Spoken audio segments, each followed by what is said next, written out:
In a martial world where the demonic paths had devoured everything, Tang Se-woon was the one who forged the most fearsome divine weapon. But the price he paid was the destruction of his clan, the tragic death of his loved ones, and he himself became a pawn under the control of the blood demon. With overflowing hatred, he risked rebelling in the final battle, but he was crushed in despair. When it seemed that everything had come to an end, Se-woon opened his eyes and woke on the very day the tragedy began. Returning 16 years back, this time, he would no longer be the powerless man who watched everything taken from him. And from that moment, Sichuan's most powerful creature began to awaken. In the quiet night, the clash of metal rang out harshly. Tang Se-woon's sturdy figure focused all his strength into each hammer blow. With his hands clenched until his veins stood out, he raised the hammer, gathering all his resentment. With a cold face and not a trace of emotion, he brought the hammer down hard on the anvil. Suddenly, a specter lingering behind spoke in a ghostly voice,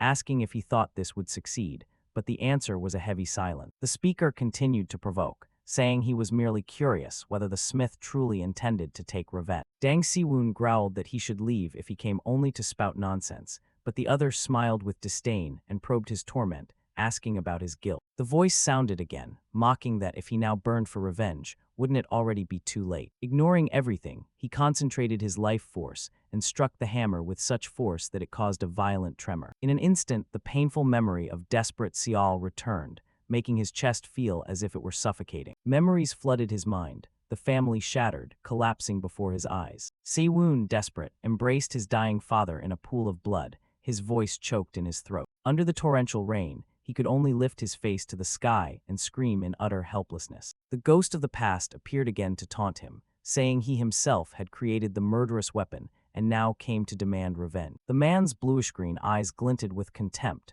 judging the idea as ridiculous. Se-woon squeezed his eyes shut tightly, trying to contain the emotions that welled up. But when he opened them wide, with a frozen gaze, he muttered that he didn't care. With eyes blazing full of hatred, he declared with determination that he would not change his decision. Having said that, he took a wooden box and opened a new chapter in his life. The smith of the blood sect. For 15 years, he lived under the identity of the demonic idol. He shuffled his feet toward the imposing building, tormented by the thought that, whatever excuses he offered, this tragedy had been caused by him. The Martial Arts Association sign was stained, and he silently swore that with these same hands he would put an end to everything, his face set with extreme resolve. A voice rang out, ordering the demonic idol to enter. Before him stretched an enormous plaza, where crowds of demons prostrated themselves to cheer the heavenly demon. Someone declared aloud that, after 15 years, the evil sect had conquered the regional center, and the blood sect had finally become the hegemon of the Jianghu. An old man with burning eyes looked toward the battlefield,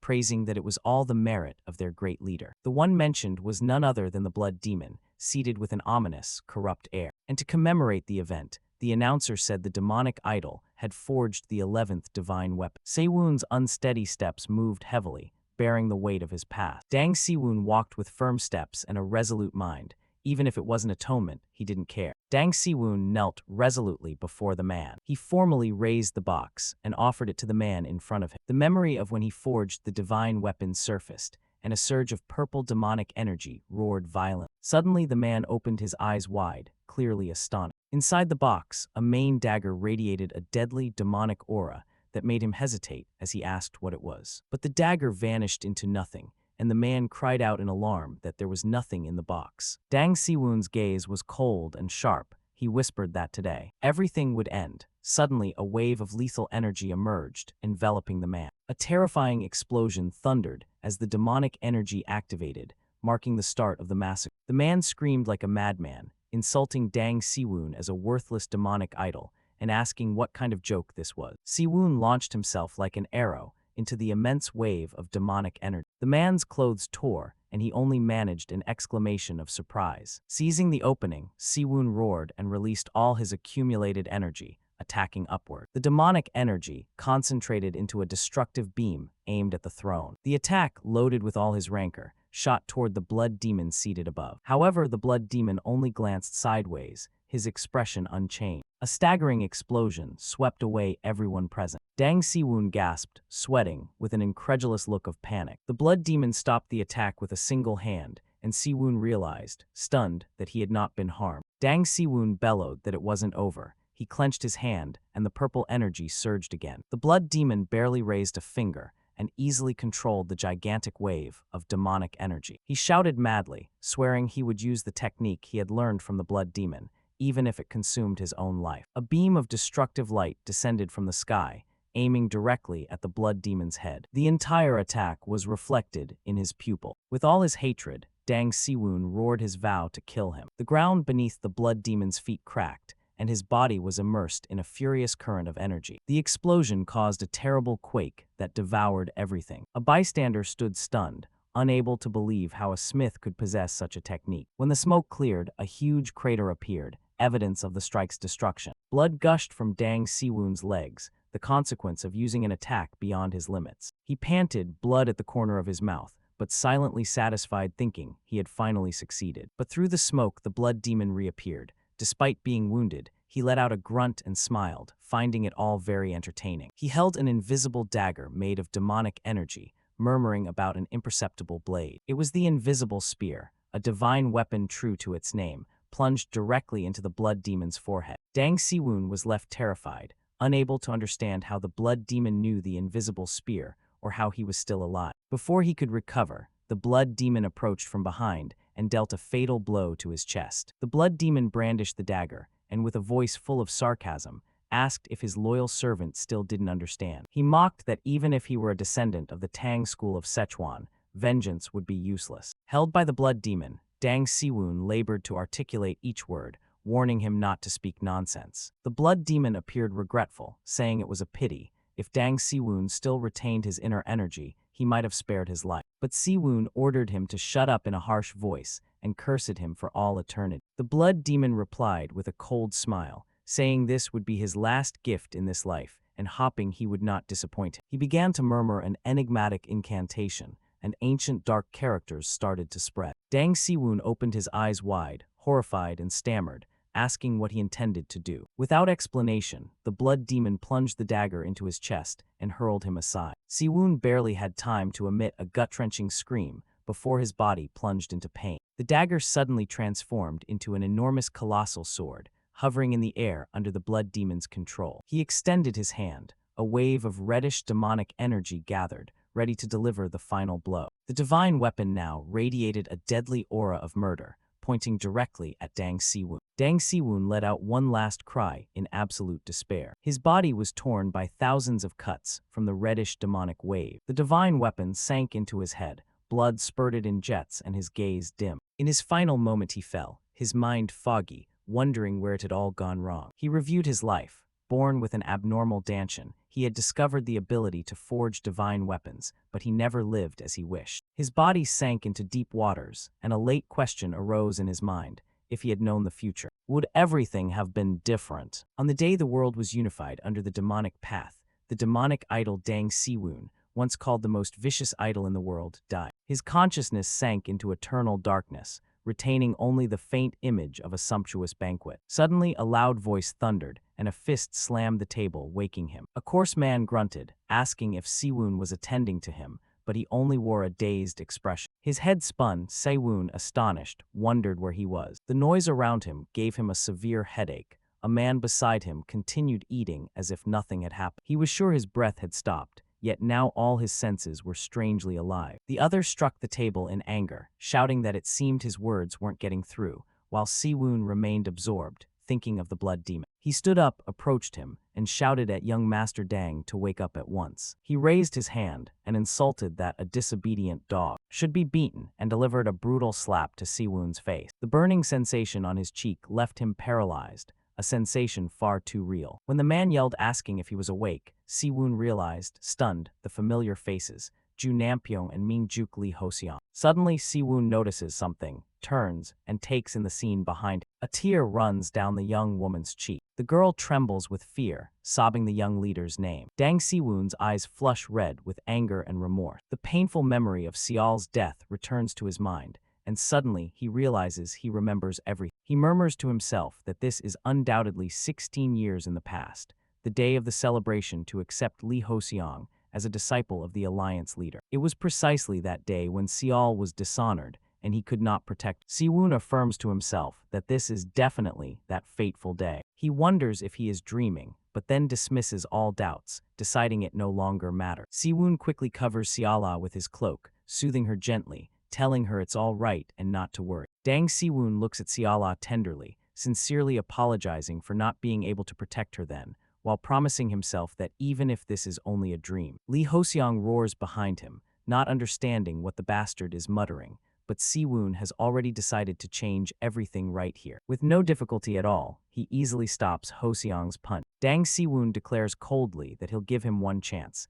demanding he apologize respectfully if he still considers himself human, leaving Hoseong stunned. Hoseong screams that he's completely lost his mind and launches another attack. Brazenly, he says it was Seala who seduced him first and that he only went along with it, then threatens him, asking if he really wants to die. Dang Se-woon replies calmly, praising his sister for being truly wise, for flatly rejecting his marriage proposal, which enrages Hoseong, who warns him to shut up while he's still being kind. He continues to provoke him, saying he'd reject him just by seeing his face, making Hoseong scream with pure rage. Without stopping, Se-woon adds that he also reeks, wondering how anyone could like a guy like him. Unable to bear it any longer, Lee Hoseong draws his sword. Se-woon taunts that Hoseong's nature is even uglier than his appearance, which enrages him and makes him shout that he'll see if he's still so arrogant after he's dead. He launches a powerful slash, aiming directly at Se-woon. However, Se-woon easily dodges it, leaving Hoseong astonished, unable to believe what his eyes are seeing,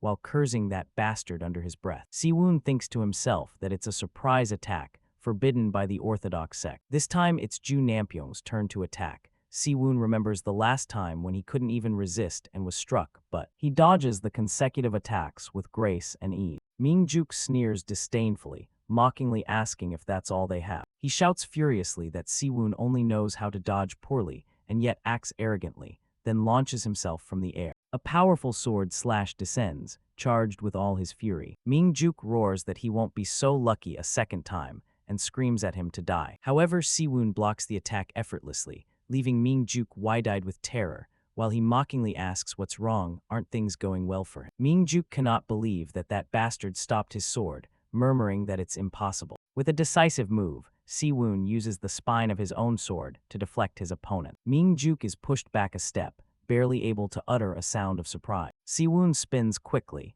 taking advantage of his rival's opening. He delivers a kick with all his strength to Ming-juk's chest. The blow makes him spit blood, sending him flying straight toward the ceiling. With his eyes shining with a red murderous aura, Se-woon follows him coldly with his gaze. Ming-juk plummets to the ground, barely letting out a groan of pain. Ju Nampyong broke out in a cold sweat, his face pale with terror. Dang Se-woon's reddened gaze flashed with a cold, murderous intent. He lunged like a phantom, giving Nampyong not a moment to react. The sword in Se-woon's hands spun deftly, ready for the finishing blow. Nampyong stammered in terror, trying to plead for mercy. But Se-woon did not hesitate. He swung the sword and cut off his arm. Nampyong screamed in despair, clutching the bleeding wound, as Se-woon sneered that it was far too soon for that. Facing his trembling enemy, he declared coldly that this was only the beginning. He trembled, unable to comprehend how some unknown, decadent Tang path outsider, incapable even of mobilizing his dantian, could employ such diabolic tricks. The scene turned chaotic, the martial brotherhood sign warped, foreshadowing the imminent fall. The memory of having been brutally tortured by the martial alliance returned to Se-woon's mind. The demonic faces that tormented him in the past appeared with chilling clarity. With eyes burning with hatred, Se-woon vowed determinedly that he would never let this pass. He stepped closer, saying calmly that he had been right, which terrified Ju Nampyong into babbling for him not to come closer. Se-woon declared that he was no righteous hero, and that the time had come to settle accounts. He looked straight into Lee Hoseong's eyes, casting a chilling warning to just wait. Pointing the tip of his sword at him, Se-woon smiled maliciously, saying his next target would be his heart. The onlookers were in shock, unable to believe that Lee Hoseong had lost. Dang Se-woon simply stood there, grinning demonically amid a red, murderous aura. They still couldn't recover from their astonishment, whispering that on one side was the Alliance leader's youngest disciple, and on the other a nobody from the decayed Tang clan. They thought the outcome was already decided. One of those present spoke cautiously, asking young Master Dang if they shouldn't stop already. But Se-woon only glanced at him,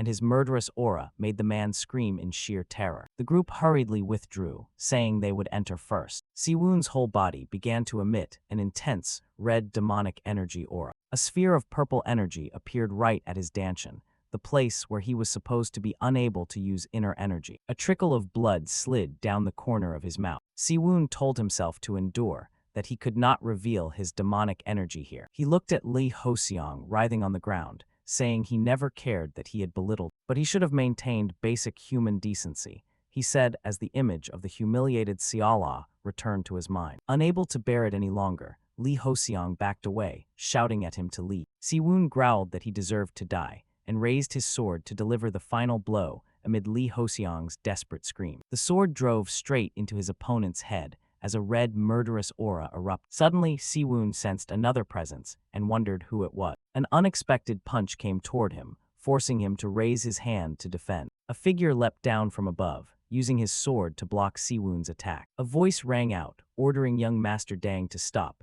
causing Se-woon to pause for a moment. A group of men appeared, declaring they could no longer ignore the situation. Se-woon realized they were the Dragon Successor's guards, the personal protection unit assigned to the Alliance leader's disciple. One of them is the guard commander, Sun Yugan, who looks at Lee Ho-seong and curses him, calling him useless. Se-woon's eyes blaze with indignation as he realizes that, from that moment, they were already conspiring with Lee Ho-seong. These same men would later cause the Sichuan blood incident, an event known as the darkest stain in the history of the Martial Alliance. Se-woon declares with determination that, at all costs, he must eliminate them here and now. Sun Yugan challenges him, asking what will happen if they decide not to ignore him. Se-woon points to Lee Ho-seong, lying unconscious, and replies that he's not even an official disciple yet, so on what basis does the Dragon Guard interfere? Sun Yugan is stunned by Se-woon's sharp words. He thinks to himself that it's true Lee Ho-seong is still on probation, but how does this guy know that? Se-woon continues to question them, saying they remained silent while an innocent woman was harassed. And yet now they cannot stand idly by when the wrongdoer is punished. This enrages Sun Yugan, who shouts insolently that Se-woon has no right to judge. Se-woon merely lets out a chilling, mocking laugh. He sneers and asks sarcastically if this is the standard of the righteous path, leaving Sun Yugan speechless. Se-woon smiles sardonically, praising them for being truly impartial. Sun Yugan, enraged, roars, asking how he dares to dishonor the great martial alliance. He issues a final warning, demanding that he kneel and apologize immediately if he doesn't want to face grave consequences. Se-woon simply responds indifferently, praising the Dragon Guard commander for being quite talkative and asking if he rose to his position by eloquence. His insolent words make another guard grit his teeth in rage, thinking his arrogance defies the heavens. Unable to contain himself any longer, he shouts to his subordinates to seize Se-woon. 4 figures lunge at him. Se-woon quickly calculates that Sun Yugan is probably at the peak level of mastery, along with 3 first-rate warriors. Without the slightest hesitation, he launches into the middle of the circle surrounding him, his sword flashing. He easily uses his dagger to block his opponent's sword slash. Amid the 4-sided assault, Se-woon slips agilely to evade a sharp incoming slash, while another enemy has already leapt from the air. A purple-haired man suddenly approaches from behind, brandishing his sword with great force, but Se-woon remains remarkably calm, facing the dangerous attack. The cold tip of the sword grazes his temple. At that critical instant, Se-woon simply grits his teeth, showing not the slightest fear in his gaze. 2 dragon guards cooperate perfectly, forming a pincer. One attacks the waist while the other bears down from above, leaving him no escape. With a single glance, Se-woon reads both attack trajectories, demonstrating his vast combat experience in each movement. He moves like a phantom among the flashing blades, his body so fast it creates afterimages, causing all his enemies' attacks to cut only air. He grits his teeth, reminding himself that after using the 1-point assassination, he'll only have inner energy for 2 years left, a price too high. Aware of his disadvantage, he decides he must finish the fight quickly, and his body rises into the air seeking an opportunity to counterattack. One of the dragon guards roars, putting all his strength into a final slash, hopping to end him immediately. But Se-woon simply stomps hard on the ground, sharply changing direction with ease, preparing for the decisive counterattack. Using the momentum from his stomp, Se-woon leaps into the air and delivers a powerful kick to the dragon guard, who recklessly lunged with his sword. The surprise attack strikes his opponent's neck directly, who can only emit a groan of pain, completely stunned by Se-woon's speed. The guard's body is flung backward, his sword slipping from his hands, while Se-woon lands lightly, not a single unnecessary movement. Immediately, he brandishes his dagger, producing a sharp flash of blade light, aiming directly at the next dragon guard with the intent to finish him quickly. The nearby purple-haired guard can only stare with wide, terrified eyes as he watches his comrade be defeated so easily, babbling incoherently at the incredible scene. Giving the enemy no time to recover, Se-woon kicks off the wall and runs along the vertical surface with extraordinary agility. This action enrages the purple-haired man, who roars that the bastard is playing with them, tossing his sword to spin like a toy. He shouts with contempt, declaring that Se-woon is nothing but a mediocre third-rate warrior. Yet Se-woon simply grips the dagger's hilt tightly, his gaze cold and fixed on his final target. As he dives down, the image reflected in the purple-haired man's eyes is no longer human, but that of a true monster. Sun Yugan yells, demanding that Se-woon calm down, his eyes shining with a mix of anger and disdain. But Se-woon simply opens his eyes wide, a flash of light in his pupils, announcing an unexpected, powerful attack. Before Sun Yugan can react, a heavenly kick charged with explosive inner energy is launched, aimed directly at one of the guards lying on the ground. The kick is so strong that Se-woon loses his balance and falls backward, his body slamming hard into the ground, barely able to emit a groan of pain. He lies sprawled on the shattered ground, his two daggers fallen at his side, proof that the last attack cost him a considerable amount of energy. With great difficulty, Se-woon manages to rise, his body aching, but his gaze shows not a hint of hesitation toward the enemy standing before him. Sun Yugan crosses his arms and looks at him with disdain, asking how a nobody like him dares to cause such an uproar. He continues to insult him, calling him third-rate trash and saying that's where he belongs, while his subordinates also try to get to their feet. Sun Yugan keeps lecturing him, asking if he understands the price he'll pay for causing such an embarrassing scene, but Se-woon seems not to care at all.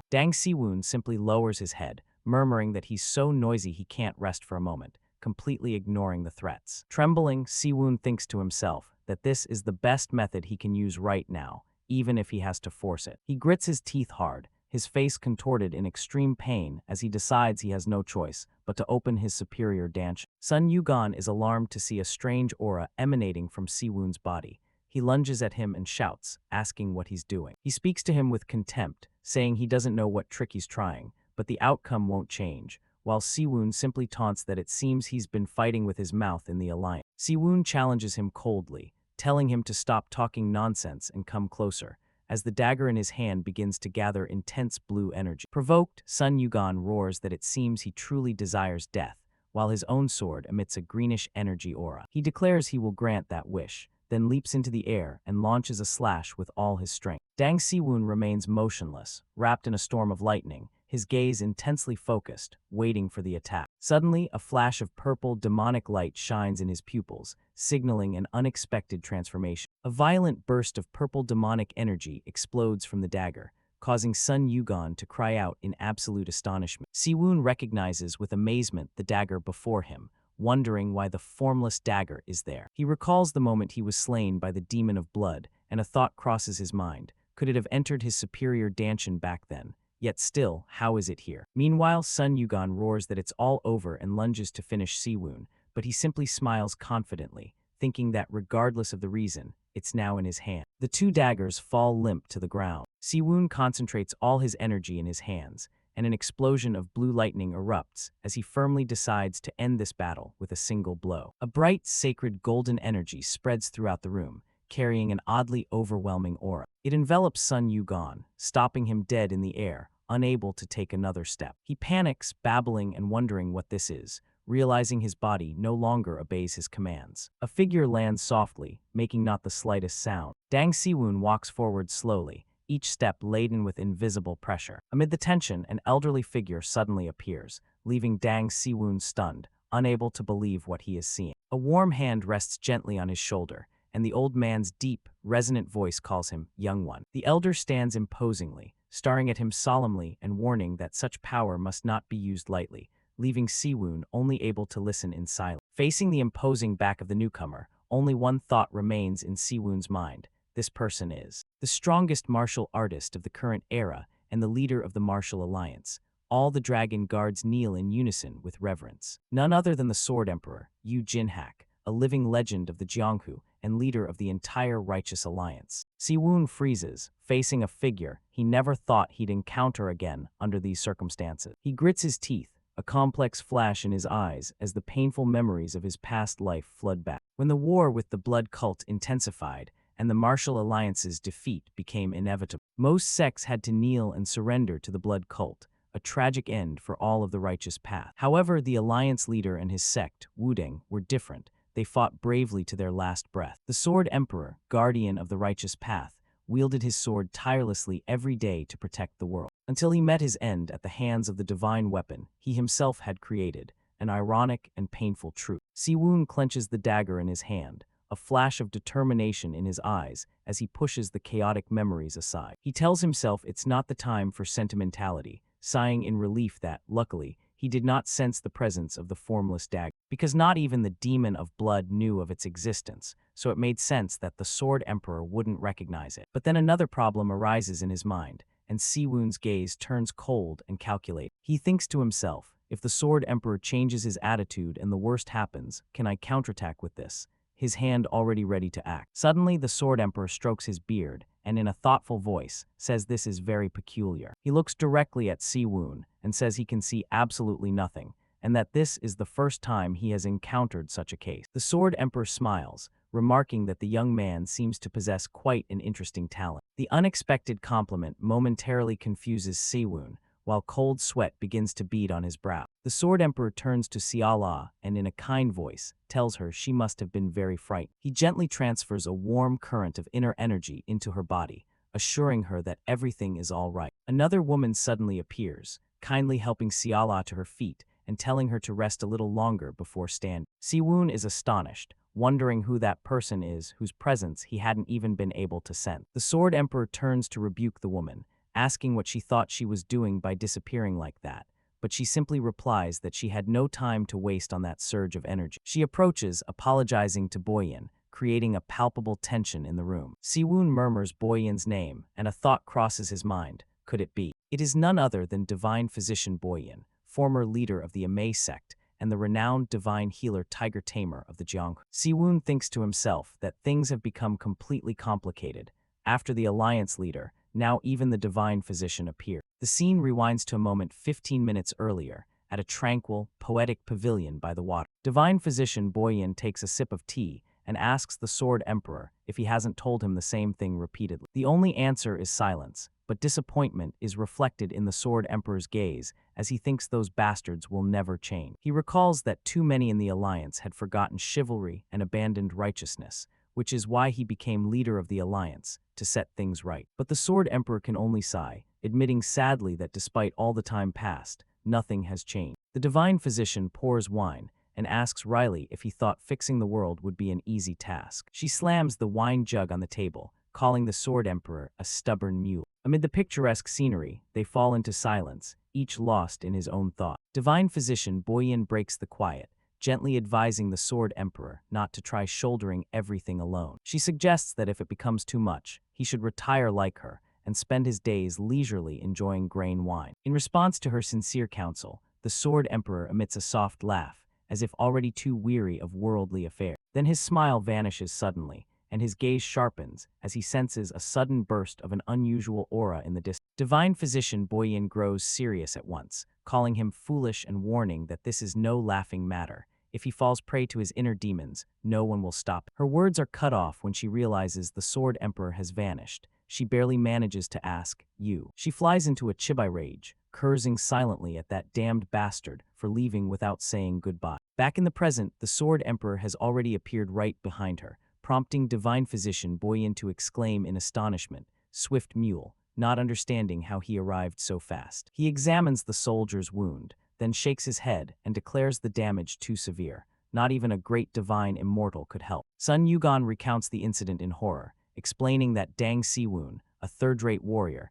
used projectile techniques to subdue a first-rate expert like young Master Li. A guard looks at Se-woon, then at the divine physician, and exclaims in amazement that what she said is completely accurate. The divine physician smiles and turns to ask Se-woon if it's true he used projectile techniques, while the guard hurries to confirm that it was so. A cold spark crosses the Sword Emperor's gaze as he murmurs the word, perhaps. Both the Sword Emperor and the divine physician remain motionless, watching in meaningful silence Se-woon's battle against the remaining men. Sun Yugan shouts that the wound is too severe, but boy, you have to find a way out. Dang Se-woon falls to his knees, trembling, cursing silently as he wonders why things ended up this way. Sun Yugan justifies himself, saying he didn't want to intervene, but as someone who walks the path of righteousness, he had no choice. The Sword Emperor simply looks coldly at the kneeling Sun Yugan and replies indifferently, "I see." He turns to Se-woon with a piercing look and asks how he intends to explain this. Se-woon trembles but answers firmly that there is nothing to explain.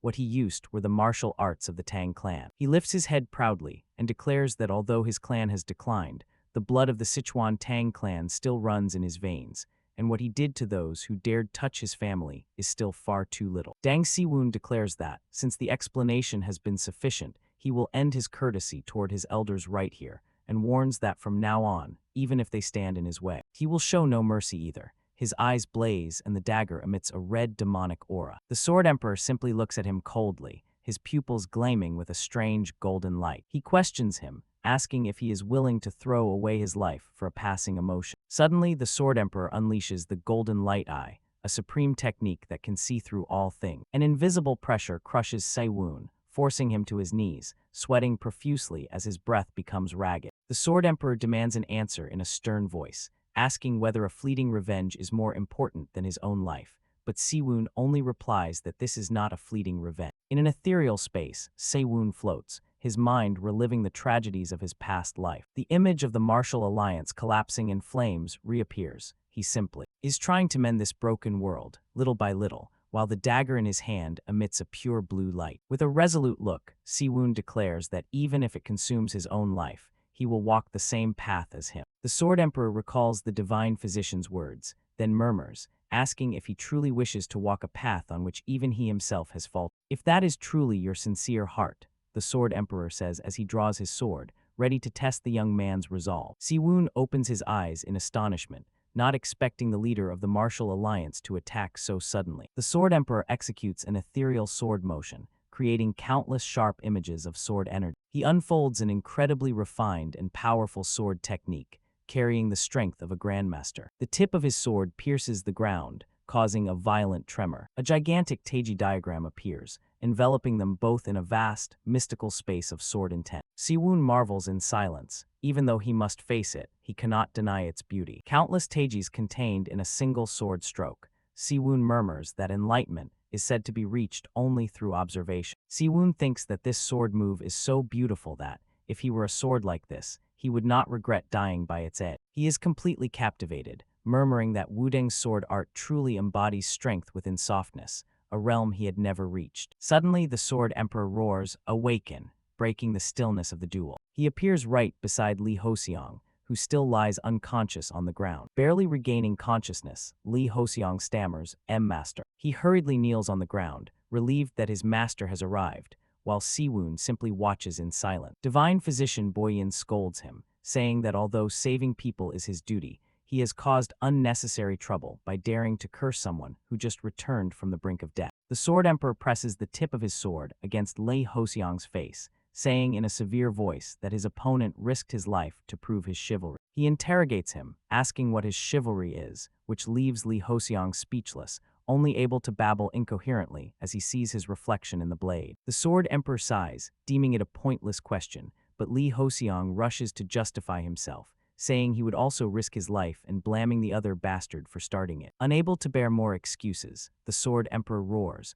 ordering him to shut up and saying that if he hears any more, his ears will rot. He turns to Se-woon and, to everyone's surprise, apologizes, while Se-woon simply replies that he will take full responsibility for his actions and asks him not to worry. His master's action causes Li Hoseong to cry out in horror, but Se-woon only says, "Thank you," and turns to leave. The Sword Emperor declares coldly that he never had a disciple like him, a line that severs their master-disciple bond. Then he tells Se-woon that he will leave the punishment of that boy to his discretion, and Se-woon sheathes his dagger in silence. Se-woon turns around, his body erupting with a terrifying blue aura, causing Ju Nampyeong, crawling on the ground, to scream in terror and beg him not to come closer. Despite his extreme fear, Ju Nampyeong brandishes his sword to defend himself, shouting at the bastard not to come near, but Se-woon simply replies coldly that even death is a luxury for him. Se-woon's fist gathers a terrifying lightning energy as he growls, "You." He lunges forward, unleashing a full-force punch that creates a violent burst of blue energy. The lightning-charged fist strikes his opponent's abdomen directly,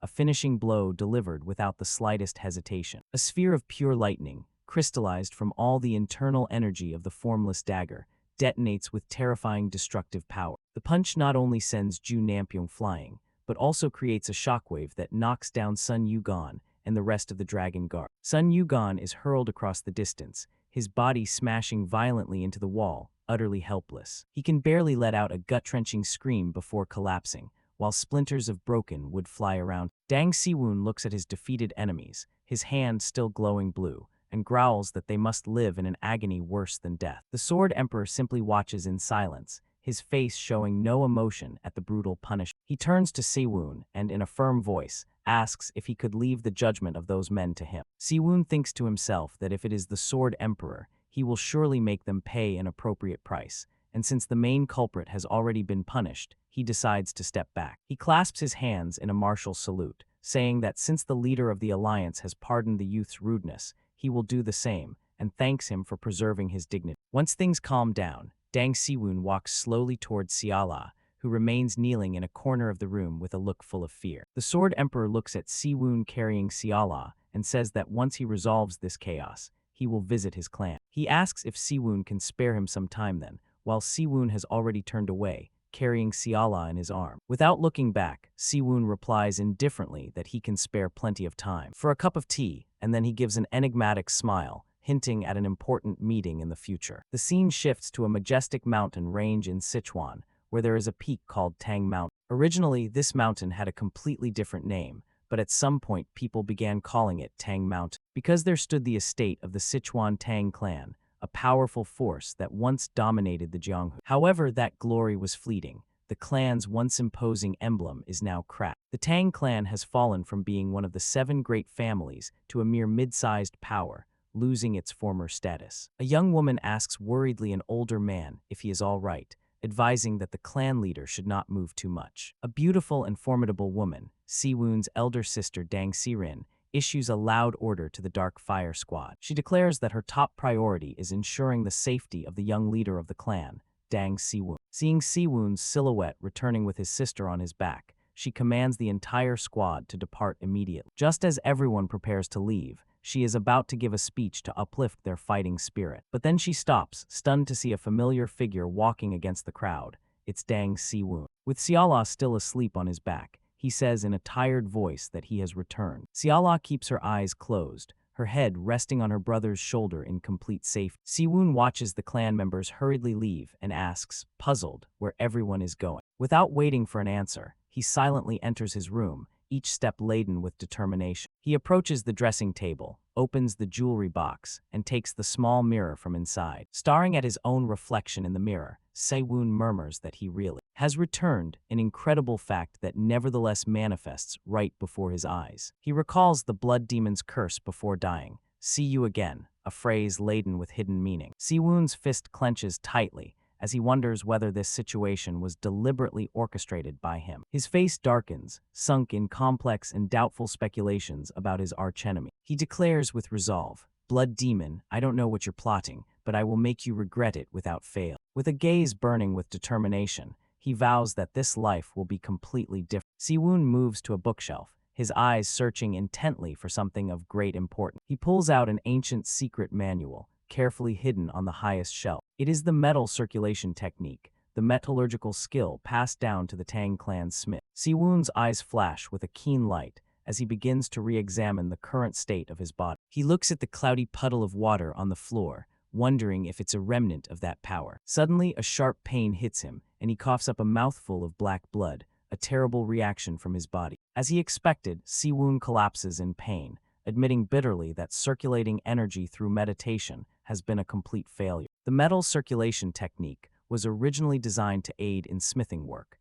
and although it has the advantage of enhancing bodily regeneration, its efficiency at storing energy is poor. Moreover, with his special constitution that treats internal energy as poison, conventional martial cultivation is impossible. Therefore, he has no choice but to grit his teeth and endure it, telling himself he can only move forward. However, it was the metal circulation technique, rejected by martial artists, that granted him the ability to create divine artifacts, and the heaven-defying art of the blood demon, which he learned for vengeance, taught him a completely different solution. An aura of blue energy begins to rise beneath his feet, indicating that a new cultivation path is about to open. Se-woon tells himself that even before his return, this deformed dantian, this curse, could not be removed by any method. Therefore, he can do nothing but accept this cruel reality. The situation is the same now, but Se-woon is not discouraged at all. He throws a punch into the air, asserting with determination that this time he will advance faster, with the experience and knowledge of someone who has lived 2 lives. Time passes from dusk until night falls, and Se-woon continues training with perseverance. Under the bright moonlight, he toils relentlessly, trying to find his own cultivation path. After a long time, Se-woon opens his eyes and says with satisfaction that all the meridians of his body and his superior dantian are fully connected. He sits to meditate as a stream of blue energy envelops his body, murmuring that his energy has finally stabilized. He assesses himself. The metal circulation technique has reached 50% mastery, while the blood demon's heaven-defying energy is around 10%. Both techniques originally utilized the superior dantian and innate energy, and the metal circulation technique helps recover innate energy. Meanwhile, the heaven-defying energy increases the amount of innate energy, an incredibly perfect combination. No one would believe that someone with a deformed dantian like his could freely use innate energy. Se-woon smiles with confidence. Not only can he use innate energy, but he can conceal it completely, he thinks as he withdraws all his aura. Since he has blocked it, they cannot sense his energy, not even its scent escapes.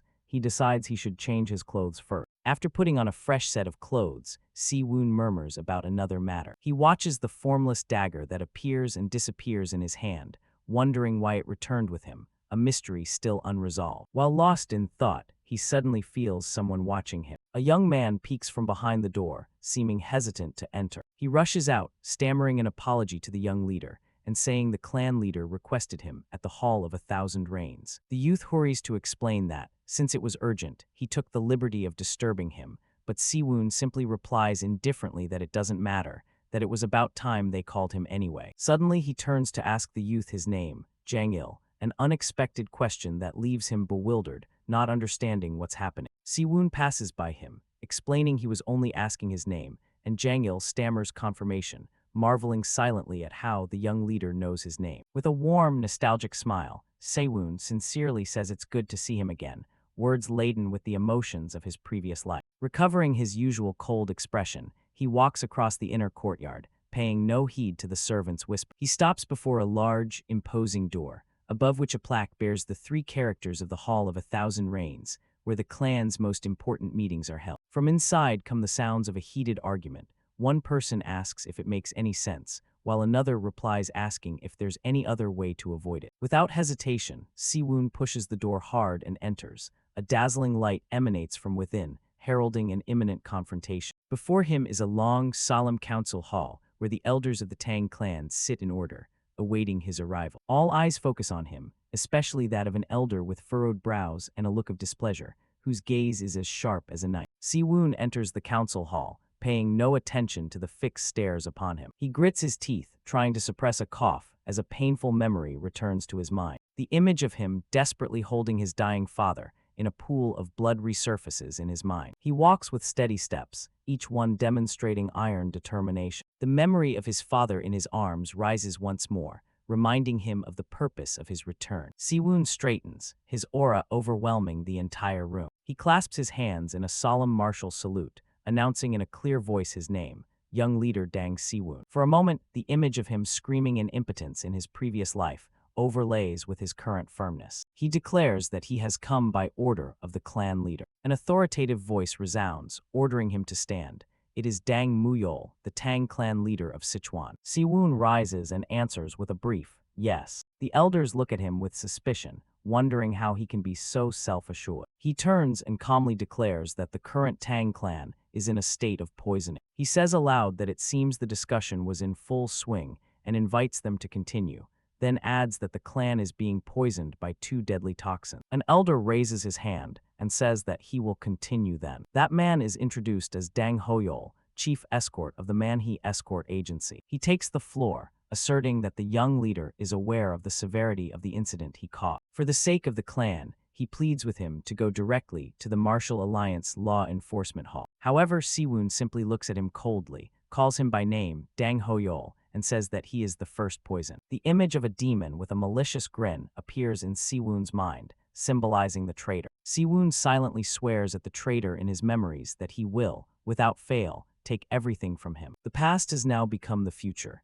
He remembers that fateful night when he grabbed his uncle's hand and, in panic, asked if he planned to break away. Tang Hoyol replied coldly that it was exactly as he had said, without the slightest hesitation. Tang Muyol, still young then, cried out in desperation, asking if his uncle didn't know what would happen to the Tang clan if the Manhwa Escort agency disappeared. But Hoyol simply pulled his nephew's hand away and said calmly that that was precisely why he was leaving. Muyol looked at the uncle he had so respected in disbelief, stammering and asking how he could do such a thing. Hoyol turned to leave, saying that he wouldn't understand, after losing the clan leader position to Tang Muyol. How long he had waited for this day, a confession full of bitterness and ambition. Hoyol's face contorts into a maniacal, chilling smile as he roars that now the Tang clan will be his. Se-woon recalls, telling himself that if he hadn't reached 50% mastery of the metal circulation technique and gained the talent to craft divine artifacts back then, perhaps everything would have been different. Se-woon thinks that even before the Blood Cult's invasion,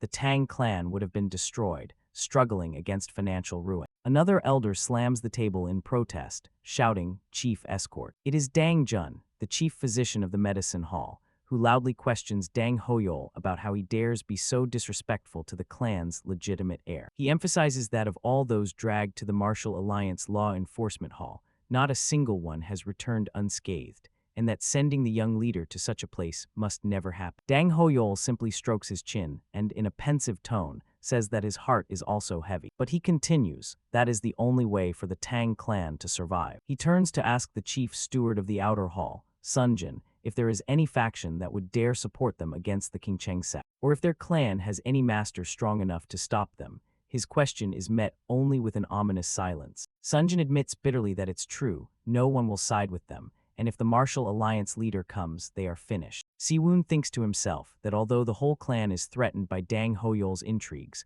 one cannot even find the fighting spirit characteristic of the Tang clan.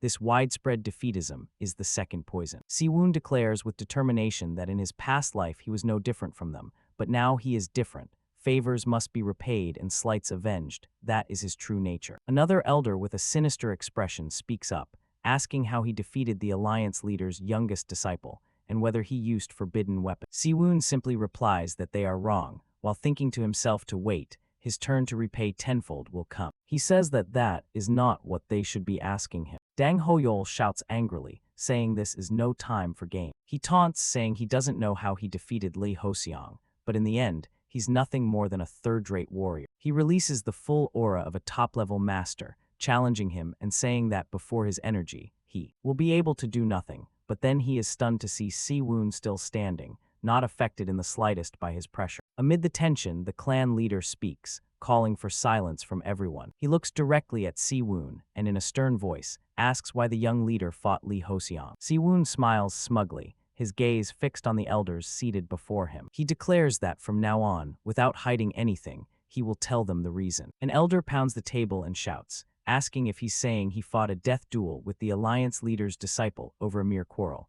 and Se-woon simply confirms indifference. Another elder questions him again, asking if he thinks that makes any sense right now, and Se-woon calmly replies, yes. Tang Hoyol roars in fury, saying he has put his own blood into a deadly trap and still shows such confidence. Ignoring the criticisms, Se-woon turns and asks his uncle what the Tang clan of Sichuan means to him. Another elder, confused, doesn't understand why he suddenly asks that, but Se-woon continues, saying that the Tang clan of Sichuan is like this. Each member of the clan is a cornerstone, so no matter what disaster occurs, they must protect one another with their own lives. An elder realizes these are the last words, the testament of the previous clan leader. To protect his own blood, without hesitation to sacrifice his life, Se-woon clenches his fist and declares emphatically that this is the Tang clan of Sichuan. After a moment of silence, the clan leader finally speaks. He asks Se-woon then, what exactly is the problem here? Se-woon smiles smugly and throws the question back at the escort chief,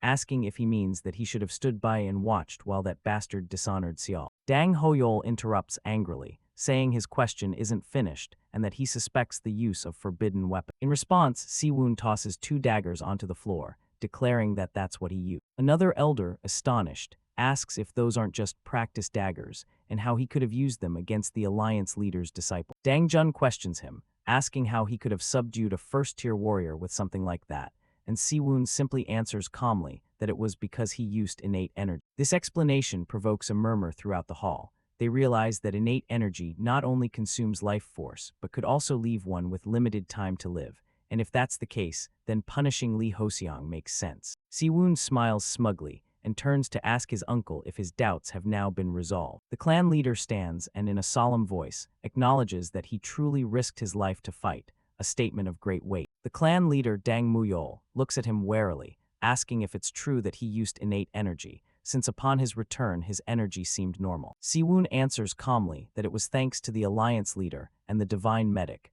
who happened to appear and treat. Dang Hoyol shouts furiously, accusing him of brazen lying and asking why they would bother to help the young leader, while a subordinate rushes off to deliver a notice. Dang Hoyol murmurs that this situation is bad, very bad, as cold sweat begins to bead on his forehead. The messenger says that at this moment, the alliance, but before he can finish, he is interrupted by the arrival of an important figure. All the elders are horrified to see the silhouette of the martial alliance leader enter. A hand unexpectedly rests on Se-woon's shoulder, making him startle for a moment. The messenger announces in panic that the alliance leader has arrived, while the Sword Emperor simply asks Se-woon if he is all right. The clan leader, Dang Muyol, rises hastily, clasps his hands in a martial salute, and welcomes the alliance leader on behalf of the Tang clan. The Sword Emperor merely waves his hand, telling him not to worry about formalities. The clan leader, Dang Muyol, bows his head, thanking the alliance leader for generously accepting his apology. He then continues, saying that he will not take into account the alliance leader's discourtesy either. These words leave the other elders stunned,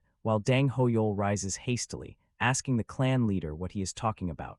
The alliance leader's visit is an honor. What discourtesy could there be? Dang Hoyol hurries to introduce himself as the escort chief of the Manhwa Escort Agency and expresses his honor at meeting the alliance leader. But the Sword Emperor responds coldly. The Sword Emperor's eyes glow with the golden light eye, releasing a terrifying pressure. He asks Dang Hoyol coldly if he could be excused from the conversation, which terrifies him into sweating, and he stammers an apology hastily. Se-woon clasps his hands and says that, as the alliance leader can see, serving tea will be difficult, but the Sword Emperor replies that it doesn't matter, and that he too must act now as the alliance leader. First, he addresses the clan leader and the entire Tang clan. The Sword Emperor clasps his hands in a solemn martial salute, a gesture without precedent. In the name of the martial alliance, he offers a sincere apology, an act that leaves everyone in the meeting hall completely astonished. The Sword Emperor admits that he should have taught him more strictly. This is negligence on his part as a teacher. As an apology to the victim and the Tang clan,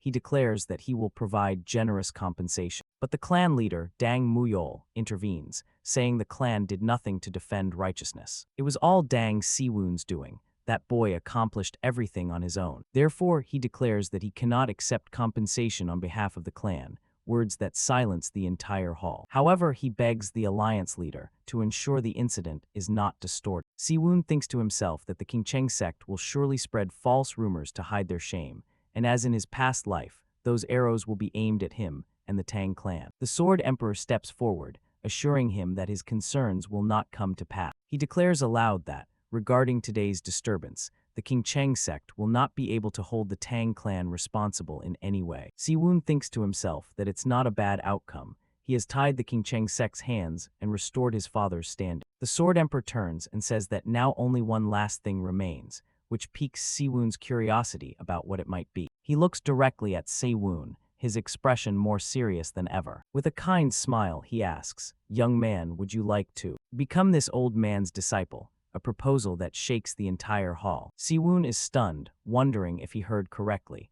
Did the alliance leader just ask him to be his disciple? The elders begin to whisper, One says the young leader would then become the alliance leader's sixth disciple, but another corrects him, saying Li Hoseong was expelled, so he would be the fifth. The clan leader clenches his fists, thinking that every sect with an alliance leader disciple becomes a central power in the martial alliance, and the Tang clan of Sichuan could once more regain its lost glory, but then memories of his clan's failure and fall return to his mind, extinguishing his hope. The Sword Emperor laughs, saying it turns out he can make that expression too. He adds that he is finally showing a face that matches his age, a comment full of meaning and depth. Se-woon bows his head and thanks the alliance leader, while Dang Hoyol behind him thinks in panic that if that bastard accepts the offer, the power structure he's built for years will collapse. However, Se-woon unexpectedly declares that he cannot accept the offer, leaving the Sword Emperor astonished. Confused, he thinks he must have heard wrong, and says then rest well today, and tomorrow come with him to Kaifeng. The Sword Emperor, dumbfounded, asks stammering if he is rejecting him, his face showing total disbelief. He admits this is the first time he's been refused, so he's a bit surprised, and asks if he may hear his reason. Se-woon apologizes sincerely, but says that he will be the one to represent his clan in the future. Just as your only master is Wudeng, he says while clasping his hands in a solemn martial salute. He declares aloud that he wants his only master to be the Tang clan. A spark of pride and emotion shines in the clan leader, Dang Muyol's eyes at his son's loyalty. The Sword Emperor nods, acknowledging that it certainly makes sense, while Se-woon sighs inwardly with relief, thinking it's fortunate the alliance leader doesn't often use the golden light eye, or else his demonic art would have been discovered. The Sword Emperor sighs and says that, despite everything, he feels disappointed, but Se-woon replies that he feels the same, and that the last lesson was of tremendous help. He recalls the ethereal Teiji technique, saying the countless Teijis layered in a single sword strike truly astonished him at Wudeng's profound principle. These words surprised the Sword Emperor, who did not expect that he could see even that. He laughs heartily, saying what can he do? This young man is truly too tempting. The Sword Emperor turns to the clan leader,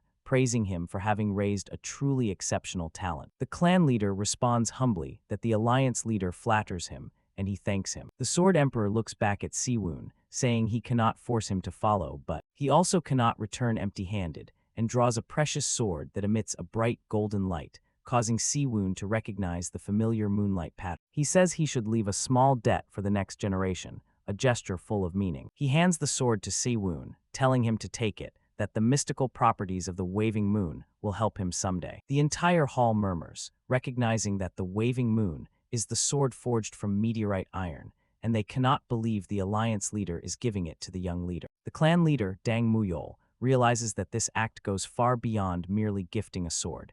It means he is officially acknowledging the young leader. Se-woon rejoices silently. The material to create a divine artifact has just fallen into his hand. He flashes a malicious smile, thinking how lucky, now all the preparations for creating the divine artifact are complete. He knows that refusing this gift would also be rude. Therefore, Se-woon bows his head and says he accepts it with gratitude, which makes the Sword Emperor laugh and thank him for accepting it. But that's not all. The Sword Emperor produces a command tablet, saying this is a personal gift from him. He instructs that when he needs help, he should present this object, and anywhere in the Central Plains, his request will be treated as if it were the Sword Emperor's own. Dang Hoyol is in shock, thinking that after the waving moon, now even the alliance leader's command tablet, how can he grant such privileges? He grits his teeth with anger and envy, unable to understand what is so special about that brat. In a tavern, a man fills his cup with wine. Sun Yugan sits alone, cursing silently with anger and helplessness. He remembers the humiliation of that day, all because of that bastard. The commander of the Dragon Successor's Guard, Sun Yugan, grits his teeth and growls with resentment, that damned bastard. Meanwhile, throughout Sichuan, people are talking about the Tang clan. They say that if the alliance leader's judgment is correct, they could recover their former glory. Another person says, have you heard the news about the Dragon Successor's Guard?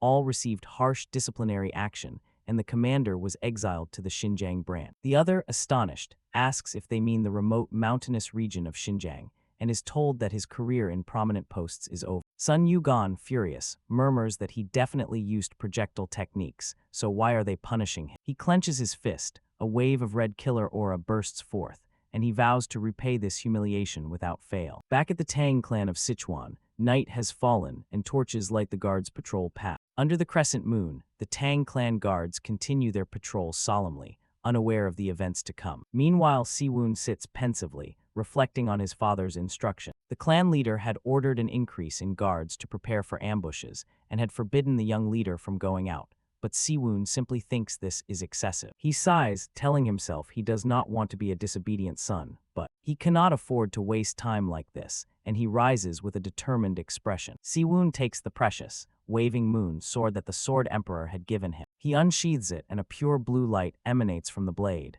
He laughs with delight. "All right, let's go," he says, and rushes out of the room like a gust of wind, his body movements unusually agile. A guard on duty suddenly perceives a figure passing by at incredible speed. He can barely turn to look, his face a picture of total confusion, not understanding what just happened. The guard can only stand in silence, watching the young leader's back with an inscrutable smile. Se-woon moves stealthily in the darkness, passing easily by the patrol teams sweeping the courtyard. Suddenly, a fire arrow shoots toward him at a terrifying speed, creating a small explosion just in front of him. Quickly, he brandishes his sword, producing a powerful burst of sword energy to deflect the incoming arrow. Se-woon smiles smugly, thinking perhaps his level has increased, but that the Rain of Fire Squad skills also need improvement, and decides first to go to the forge to craft his main weapon. Suddenly, a sense of danger washes over him, and his eyes fly wide in alarm. He lands lightly, an aura of energy enveloping his body, ready for an unexpected confrontation. Standing on a rooftop, he looks toward the Tang clan village, where the Tang clan's blood relatives live together. Images of the bustling and the devastated village overlap, a painful reminder of the destruction. He murmurs bitterly that everyone left at that time, leaving him alone to face annihilation. Se-woon grits his teeth, telling himself to wait a little longer. Once more, just like then, he will raise this clan. No, he declares with determination, he will make it even more prosperous than in those glorious days. He lands forcefully, each step weighted with iron determination. The first wave will start here, he declares as he stands before an imposing structure. He tightens his grip on his sword, saying that this place is the Hall of 10,000 Irons, the Tang clan's forge. Normally he would need permission to enter, but Se-woon thinks there should be no one at this hour, so it will be fine. However, just as his hand touches the door, he suddenly feels that something is wrong. An unexpected voice rings from behind, asking what brings him here at such a late hour. Se-woon clasps his hands in a martial salute, greeting the master of the Hall of 10,000 Irons, while silently cursing that of all people he had encountered the one he most wanted to avoid. He is the clan's great elder, someone even his father treats with the utmost respect. A central member of the Tang clan who doesn't even bear the Tang surname. The master of all the Tang clan's smiths and the owner of the Hall of 10,000 Iron. The Blackhand artisan, Gu Yongyeon, a living legend in the world of smithing. He dedicated himself body and soul to the Tang clan through his ties with the former clan leader, Dang Uit, yet always maintained a neutral, indifferent stance toward clan affairs. That's why the memory of that day is especially vivid in Se-woon's mind, the day the Manhwa Escort agency split off. He, who had devoted himself solely to forging divine weapons, left the Tang clan along with Dang Hoyol, without a word of farewell, simply looking at him with resentful eyes before turning away. Se-woon thinks to himself that he doesn't know why he harbored resentment when they had no connection, but that look was irreversible, and regrettably, he'll have to postpone his plans. He bows his head and apologizes for disturbing him at this hour. He explains that an urgent idea suddenly came to him, so he came here to put it into practice. Gu Yongyeon simply folds his arms and replies coldly, "Then do it." Se-woon, puzzled, repeats, "Pardon," not expecting him to agree so readily. He repeats, telling him to go ahead and do it, to stop wasting time and get on with it. Suddenly, a clear voice rings out, announcing that the young leader is here. Se-woon turns in surprise and realizes it's Se-ala. She bows her head and sincerely thanks him for what happened last time. Her face still shows a trace of sadness, her eyes filled with tears, an image that moves anyone. Se-woon smiles, saying he feels very relieved, and that her being alive is the most important thing. Gu Yongyeon reminds him that he understands the clan leader forbade him from going out for 7 days and 7 nights, and that a week has already passed. Those nearby realize Se-woon needs his space, and one person signals the others not to bother him and to leave. Se-woon thinks to himself that she allowed him to use her equipment, something as precious as a weapon to a martial artist, and wonders if they knew each other before. Gu Yongyeon calls the young leader, and Se-woon answers at once. After a moment of silence, he simply looks at Se-woon with an inscrutable expression. He turns to leave with Se-ala, saying simply, "It's nothing," leaving Se-woon alone. Se-woon is confused, not understanding why his attitude changed so suddenly. But then he decides to set it aside, thinking it's not the time for idle thought. He opens the forge door, and a blast of hot air rushes out. He says he cannot miss this rare opportunity, and enters the forge with a determined look. In the martial world, there is a saying that for a martial artist who has attained mastery, weapons are no longer an end but a means. Se-woon simply thinks that's complete nonsense, a mistaken idea. Because in this world, there are divine artifacts of a different caliber that transcend even the martial arts. Se-woon looks at the displayed weapons, thinking it's incredible these are considered mid-grade.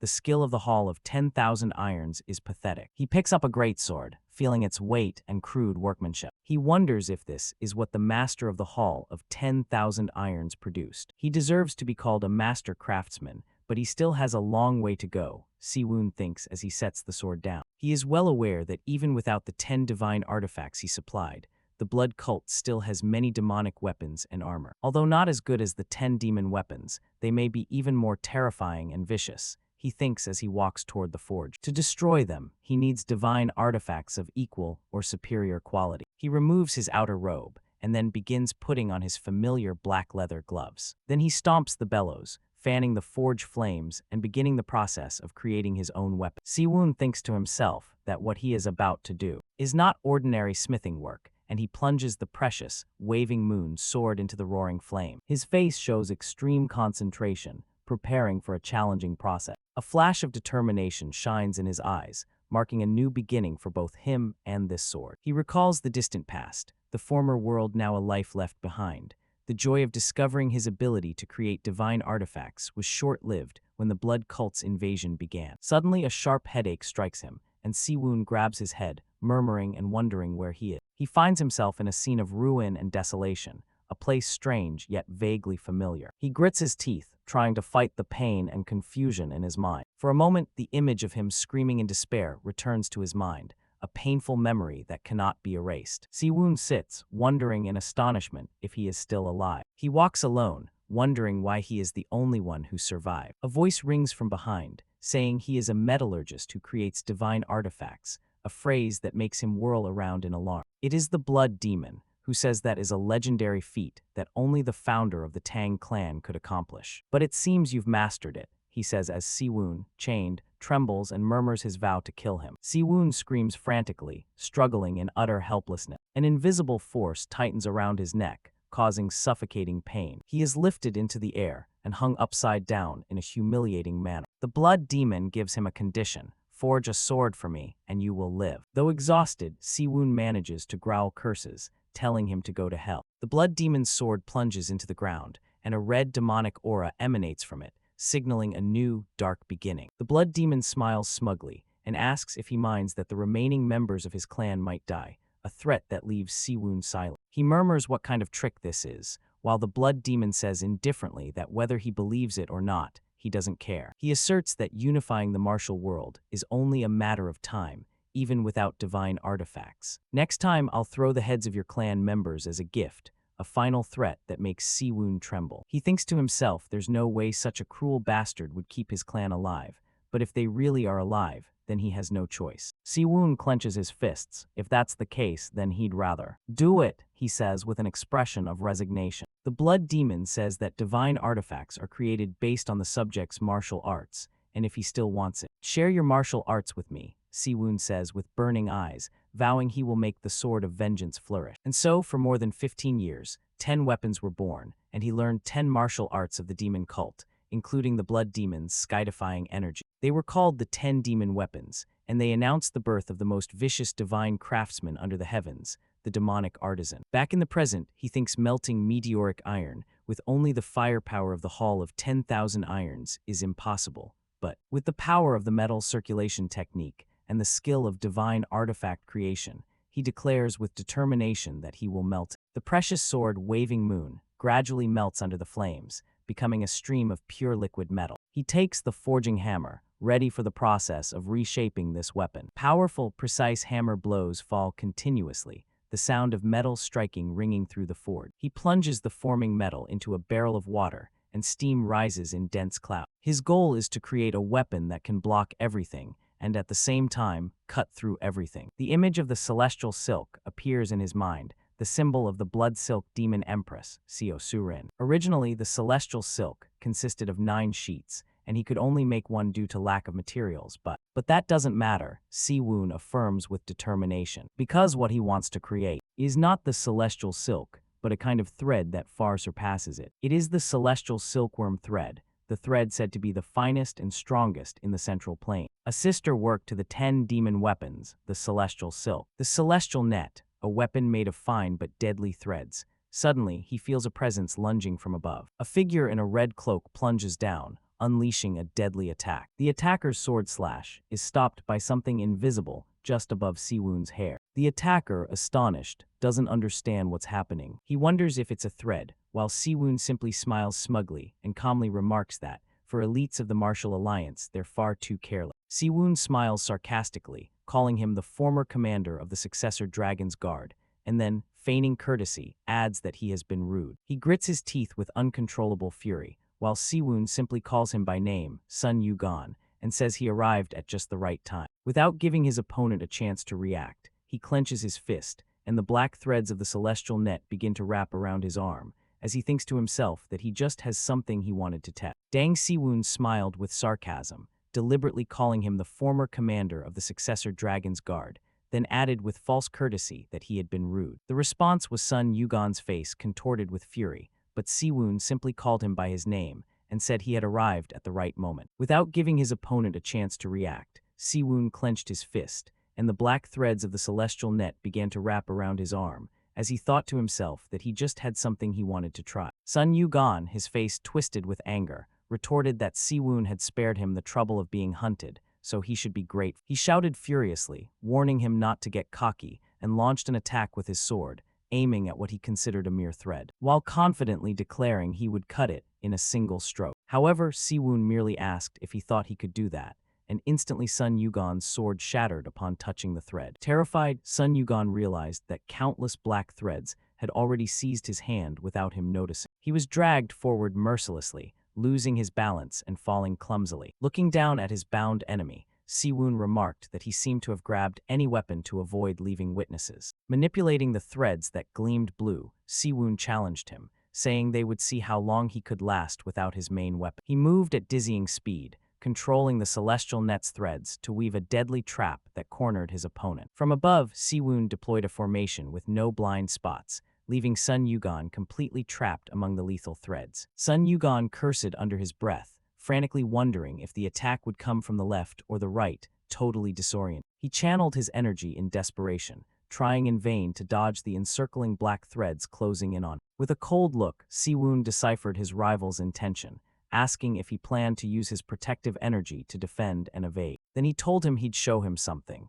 concentrating his internal energy into his fingertips, and declaring he would execute the divine needle technique of the maiden divine sect. The threads fused instantly, condensing into a sharp divine needle that radiated astonishing blue energy. He decisively executed the technique, seamless stitch of the immortal maiden, and the dark energy needle blasted forth with terrifying power. The energy needle pierced Sun Yugan's defense with ease, driving straight into his shoulder and making him open his eyes in pure terror. Sun Yugan let out a wrenching scream, realizing his ear had been lopped off, and saying there was no longer any point in hiding his identity. Se-woon simply responded coldly that he should have taken that weapon out earlier, which enraged Sun Yugan, who drew a hidden dagger. In a burst of fury, he brandished the dagger forcefully, concentrating all his power into a suicidal attack. He shouted at his opponent to shut up, but was easily repelled by the celestial net's thread. Wrapped in rage, Sun Yugan activated his flaming sword aura, confident that only a sword aura could counter another,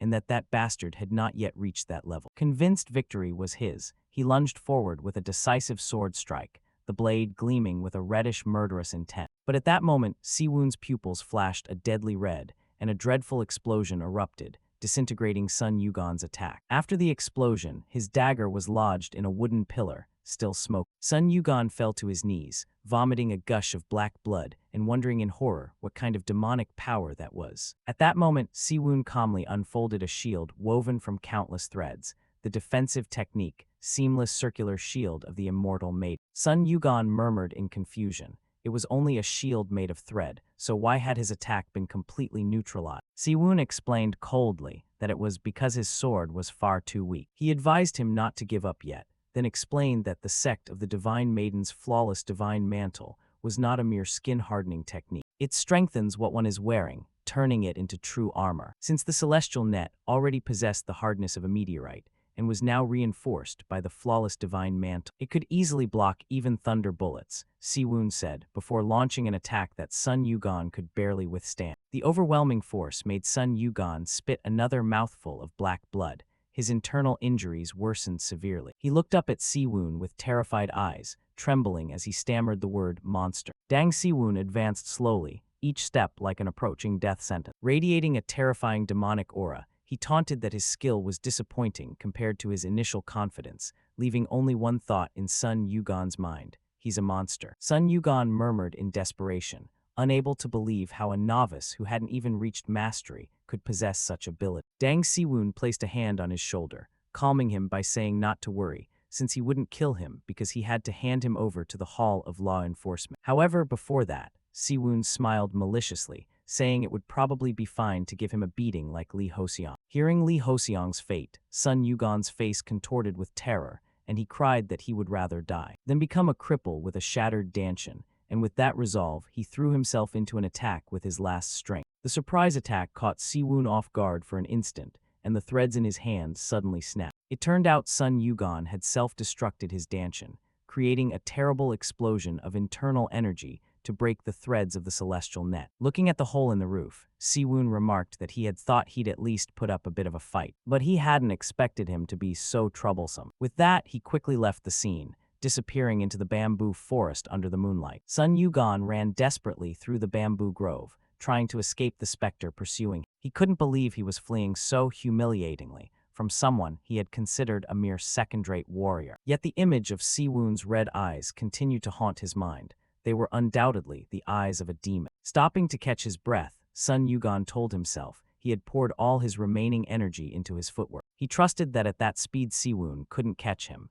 since his internal energy was overwhelmingly superior. Once he felt safe, he began to consider his next move for his bleak future. Looking at his broken dagger, he decided he had no choice but to follow the Yangtze River and join the evil faction. A sinister smile appeared on his face as he realized that by handing over the confidential information he possessed, he could secure a decent position. But at that moment, an icy voice rang out, remarking that bastard traitors are the same even when they return, filling Sun Yugan with absolute terror. An old man appeared out of nowhere and struck a deadly blow, while Se-woon also revealed himself, mocking that his brain must be mere decoration for choosing that exact place to flee. Hidden behind the old man, Se-woon smiled with an air of superiority, warning that the bamboo of the black bamboo grove was stronger than steel. Meanwhile, Sun Yugan screamed in desperation that he had run out of energy to use his sword aura, as he was repelled by an invisible force. Seeing this, the old man decided to change tactics, concentrating all his power into a dangerous direct thrust. He aimed straight at Se-woon's heart, believing a single, well-placed blow would end everything. However, the tip of his sword was abruptly stopped by an invisible barrier, leaving him stunned and not understanding what was happening. Immediately after, a gigantic foot made of demonic energy descended from the sky, crushing him with overwhelming surprise. It turned out Se-woon had summoned his demonic energy, controlling the threads of the celestial net with an entirely different power. The black threads easily wrapped around both Sun Yugan and the old man, hurling them violently through the bamboo grove. The old man was smashed brutally against a log, his face contorted with unbearable pain. The celestial net tightened around the old man's dagger, demonstrating extraordinary strength. Countless threads of the celestial net coiled around the old man's body, immobilizing every one of his movements. Suddenly, the threads turned a bright red, constricting his throat and forcing out a cry of pain and anguish. Amid the deadly web, Se-woon smiled, declaring that once the celestial net bites, it never releases its prey. Sensing the pure energy pressing on him, the old man realized in horror that it was the legendary innate energy. Suspended in the air, he could only curse Se-woon silently, calling him a damned lunatic. Completely powerless, he began to beg Se-woon to spare his life, but received only an inquisitive silence. He mumbled a plea for mercy this one time, arguing he'd merely lost his head for a moment. However, the only response was Se-woon's look of contempt and an insult, calling him worthless scum. With a single flick of his wrist, the old man was mercilessly flung through the air, along with a warning never to appear before him again. The survivor hurriedly bowed in reverence, thanking him profusely and calling him young Master Tang, but Se-woon simply turned away coldly. Just as Se-woon turned his back, the man who had just prostrated himself flashed a sinister smile, his teeth clenched with uncontrollable hatred. He suddenly lunged from behind, wielding his sword in a deadly thrust, and cursing that Se-woon would learn that lesson in the beyond. Fool. The old man roared that, for a martial artist, carelessness meant death. However, his attack was abruptly halted, leaving him momentarily baffled. A dagger radiating a demonic purple aura had appeared, blocking the old man's blade, while Se-woon had already immobilized his arm from behind. With a frosty expression, Se-woon told him that if he thought he could surprise him, he shouldn't worry. Because from the start, Se-woon had never trusted him. He brought a hand to his chest, where he hid the mystic shapeless dagger. Tang Se-woon stood there with absolute composure, as if every move of the traitor had been under his control. Tang Se-woon exhaled a sigh of relief after dealing with the traitor. Looking at Sun Yugan, who lay motionless on the ground, he murmured that now only one remained. Meanwhile, in the Tang clan, news of the assassination attempt on the commander of the Dragon Guard had caused a great commotion. No one could believe something so absurd. An elder slammed his fist on the table in fury, lamenting that if they had punished the Dragon Guards from the start, as the Alliance leader wanted, this would not have happened. He turned to question another, shouting how they were going to clean up this mess, but only received a weak excuse that they hadn't expected it either. Another man hurriedly intervened, asking the elder to prepare an additional compensation plan while trying to calm his anger. Certainly, Tang Se-woon's actions had created a ripple throughout the Orthodox Murim, unsettling the great power. At the same time, in the Escort chief's room at the Tang clan estate, a secret meeting was underway by candlelight, where a voice asked if a decision had already been made. The questioned man, Young-dal, deputy chief of the inner and outer halls, voiced his concern, asking if they were sure there would be no problems hearing first-rate wandering warrior. The Escort chief did not answer directly, instead murmuring to himself whether it would be okay to continue this escort job in secret for the Martial Alliance's compensation. He assured him that, even if it was a request from the Martial Alliance, there was nothing to fear as long as they had top-level martial artists. Besides, the job would be carried out in secret, so what problems could arise, he said as he poured tea for Young-dal. He set the cup on the table, gently advising that someone needed to have a broader vision. Staring at his own reflection in the tea, he promised that once the job was done, they would destroy the current Tang clan and hand Young-dal the position of leader of the new Tang clan. Silence took over the room. The two conspirators sat facing each other, each lost in his own thought. After a moment of deliberation, Young-dal raised the cup decisively, accepting the offer. The escort chief let out a triumphant laugh, praising him for making the right decision. Behind that laugh hid a dark plot. He thought Tang Se-woon had nearly become an obstacle, but because of that, he could now monopolize the Martial Alliance's compensation, turning disaster into profit, and for that he ought to thank his nephew. Outside, the sun was setting, dyeing the curved eaves of the Tang clan estate in warm hues. Meanwhile, Tang Se-woon had already stealthily infiltrated a room, moving as silently as a ghost. Back in his room, Se-woon began a frantic training session, each strike delivered with astonishing force. He focused his entire mind on circulating vital energy throughout his body, directing it at will. Each technique was enveloped in a pure blue energy, showing remarkable progress. After arduous training, sweat soaked his face, but his gaze still shone with determination. He exhaled a sigh of relief, telling himself that his recovery was finally complete. However, in the next instant, he collapsed to the floor, his whole body aching, and realized that 4 full days had passed. He remembered that pushing his innate energy to the limit had been severe, and the pain in his faulty energy core had spread throughout his body. The sensation was like hundreds of sharp blades stabbing him,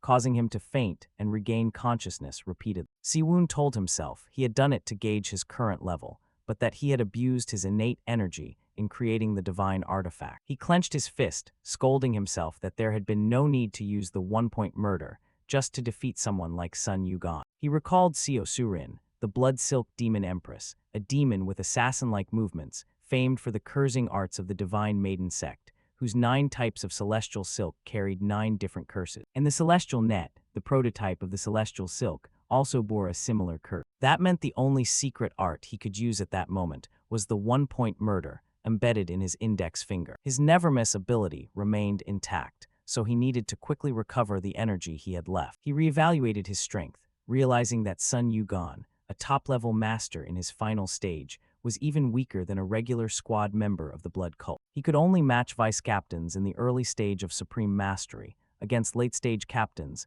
his limit might be only 50 exchanges. But that was not all, for an invisibly cut blade of grass indicated the existence of another ace up his sleeve. It was the demonic weapon, the shapeless dagger, the weapon that had followed him since his past life. He trusted that, with this weapon in his possession, the story would be completely different. Unfortunately, for now, he could only use it for about 30 minutes. While absorbed in his thoughts, Se-woon suddenly heard a shout from outside, demanding that they step aside. He was startled for a moment, recognizing the familiar voice and wondering if it might be his older sister. Outside, a guard was blocking his sister Dang Si-rin's passage, saying the clan leader had ordered that no one could enter. Dang Si-rin, with her strong temperament, argued that the order was meant to prevent assassins from entering, not to treat her that way. Seeing the guard still hesitating, she ordered him in a stern voice not to block her path. When he saw his sister enter, Se-woon greeted her and invited her to sit first. They both sat facing each other in silence, the atmosphere somewhat tense. Dang Si-rin crossed her arms. Her impassive face made Se-woon wonder if she was angry. He thought to himself that it was understandable.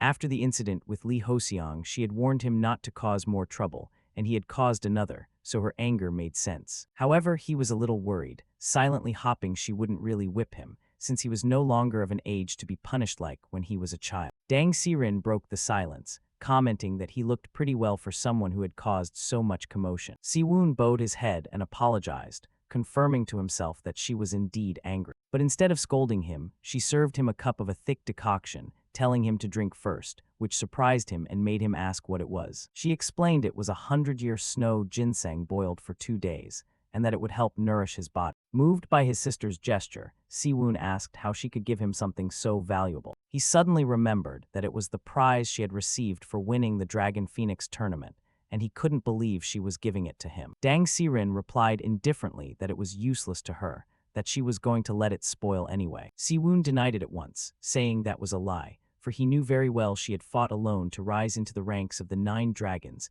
and 4 phoenixes of the current era. He knew she was still stalled on a plateau in her cultivation, and he still vividly remembered how happy she had been when she had overcome her limits in the past. Therefore, he insisted she should be the one to drink it, but Dang Si-rin simply asked coldly if he was spurning her sincerity. Se-woon smiled, thinking to himself that as a child he had feared that expression of his sister's, but now, seeing it again, he felt a little uneasy. The memory of a tragic past life suddenly assailed him, the image of young Se-woon, covered in wounds, defenseless, in the midst of a bloody battlefield, surrounded by countless swords stuck in the ground. In front of him, his older sister clutched her chest, collapsing in pain after the battle. Under a torrential downpour, the child screamed his sister's name in desperation, a painful memory that suddenly made Se-woon gasp. Dang Si-rin, alarmed, held her brother, asking worriedly if he was all right and what had happened to him. Se-woon tried to calm himself, saying he was fine, that he had only felt dizzy for a moment. Seeing this, Si-rin urged him to drink the decoction quickly,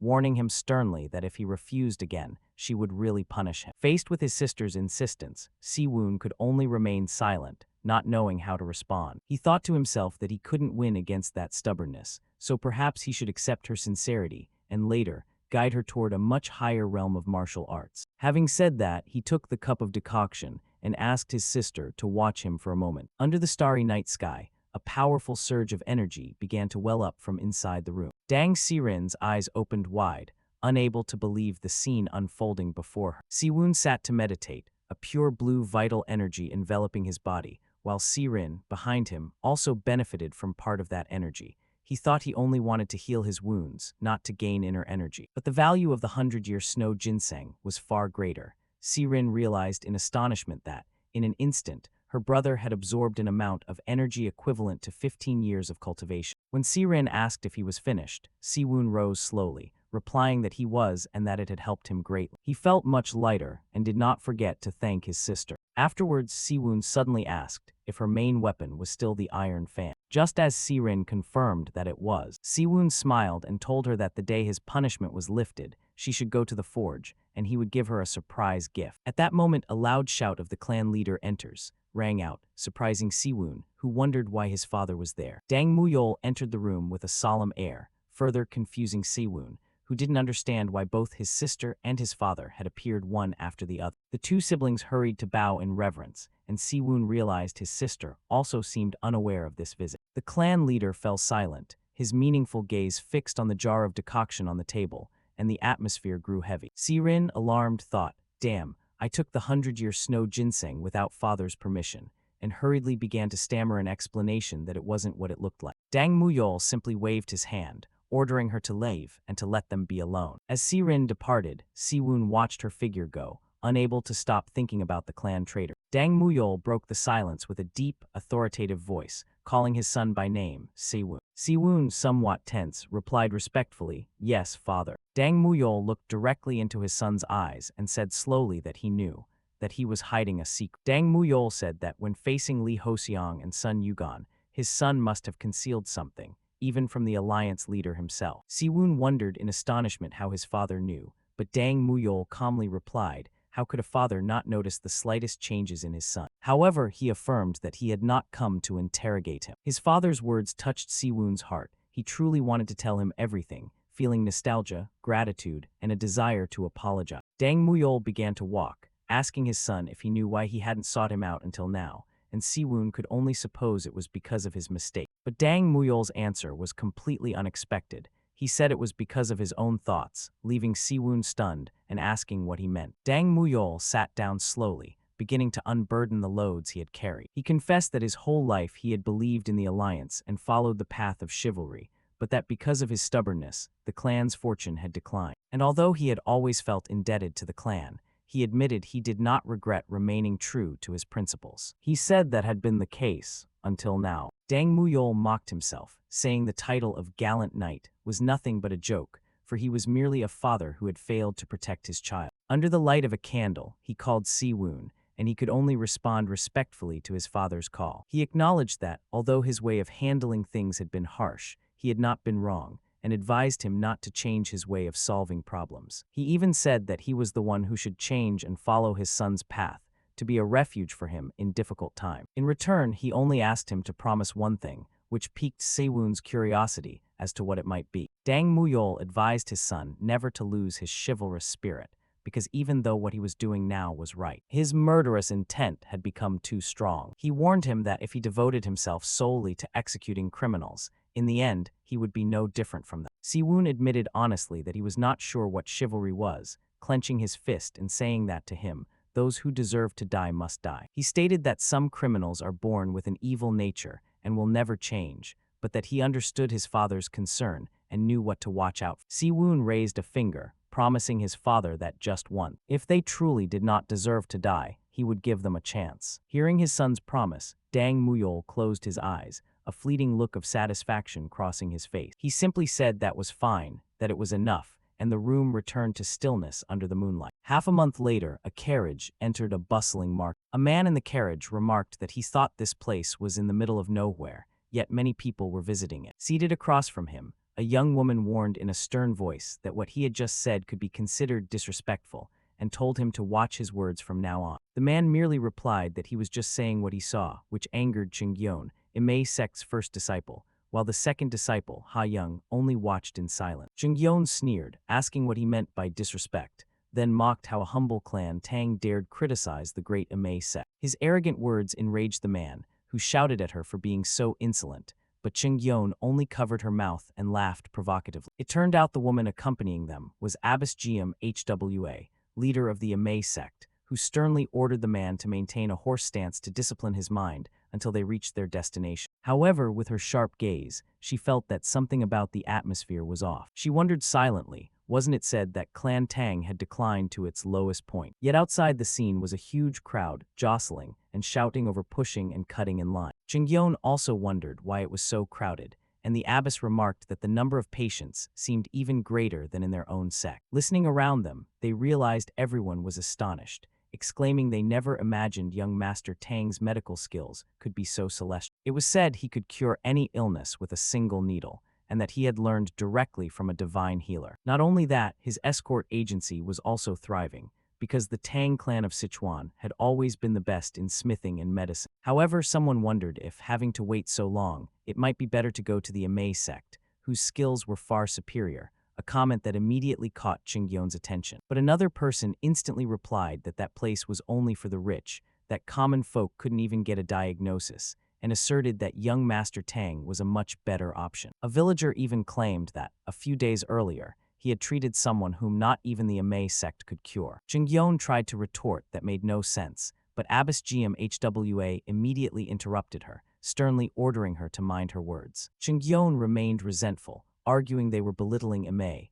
but the abbess reminded her, asking if she had forgot the great master's warning. The memory of divine medic Boyin's words returned to her mind. She had ordered them to go to Clan Tang to apologize on behalf of the Martial Alliance and to learn from the clan's heir. The divine medic had also specifically warned them not to cause trouble, and that even though she was the sect leader, she would punish them personally if they did. Back in the present, as Ha Young was about to announce their arrival, the abbess stopped her, pondering whether what they should learn from Clan Tang was its healing skill. Hearing from inside the call for the next patient, the abbess decided they should at least witness, with their own eyes, the skills said to be superior to their sect. Inside the clinic, the flow of people was constant, and the cry of "next" rang continuously, indicating an extremely fast consultation pace. The abbess and her two disciples watched as the line of patients moved in and out smoothly. She couldn't help but be amazed, wondering how a diagnosis could finish so quickly, just as the voice from inside called for the next patient again. Ha Young told her teacher worriedly about the patient,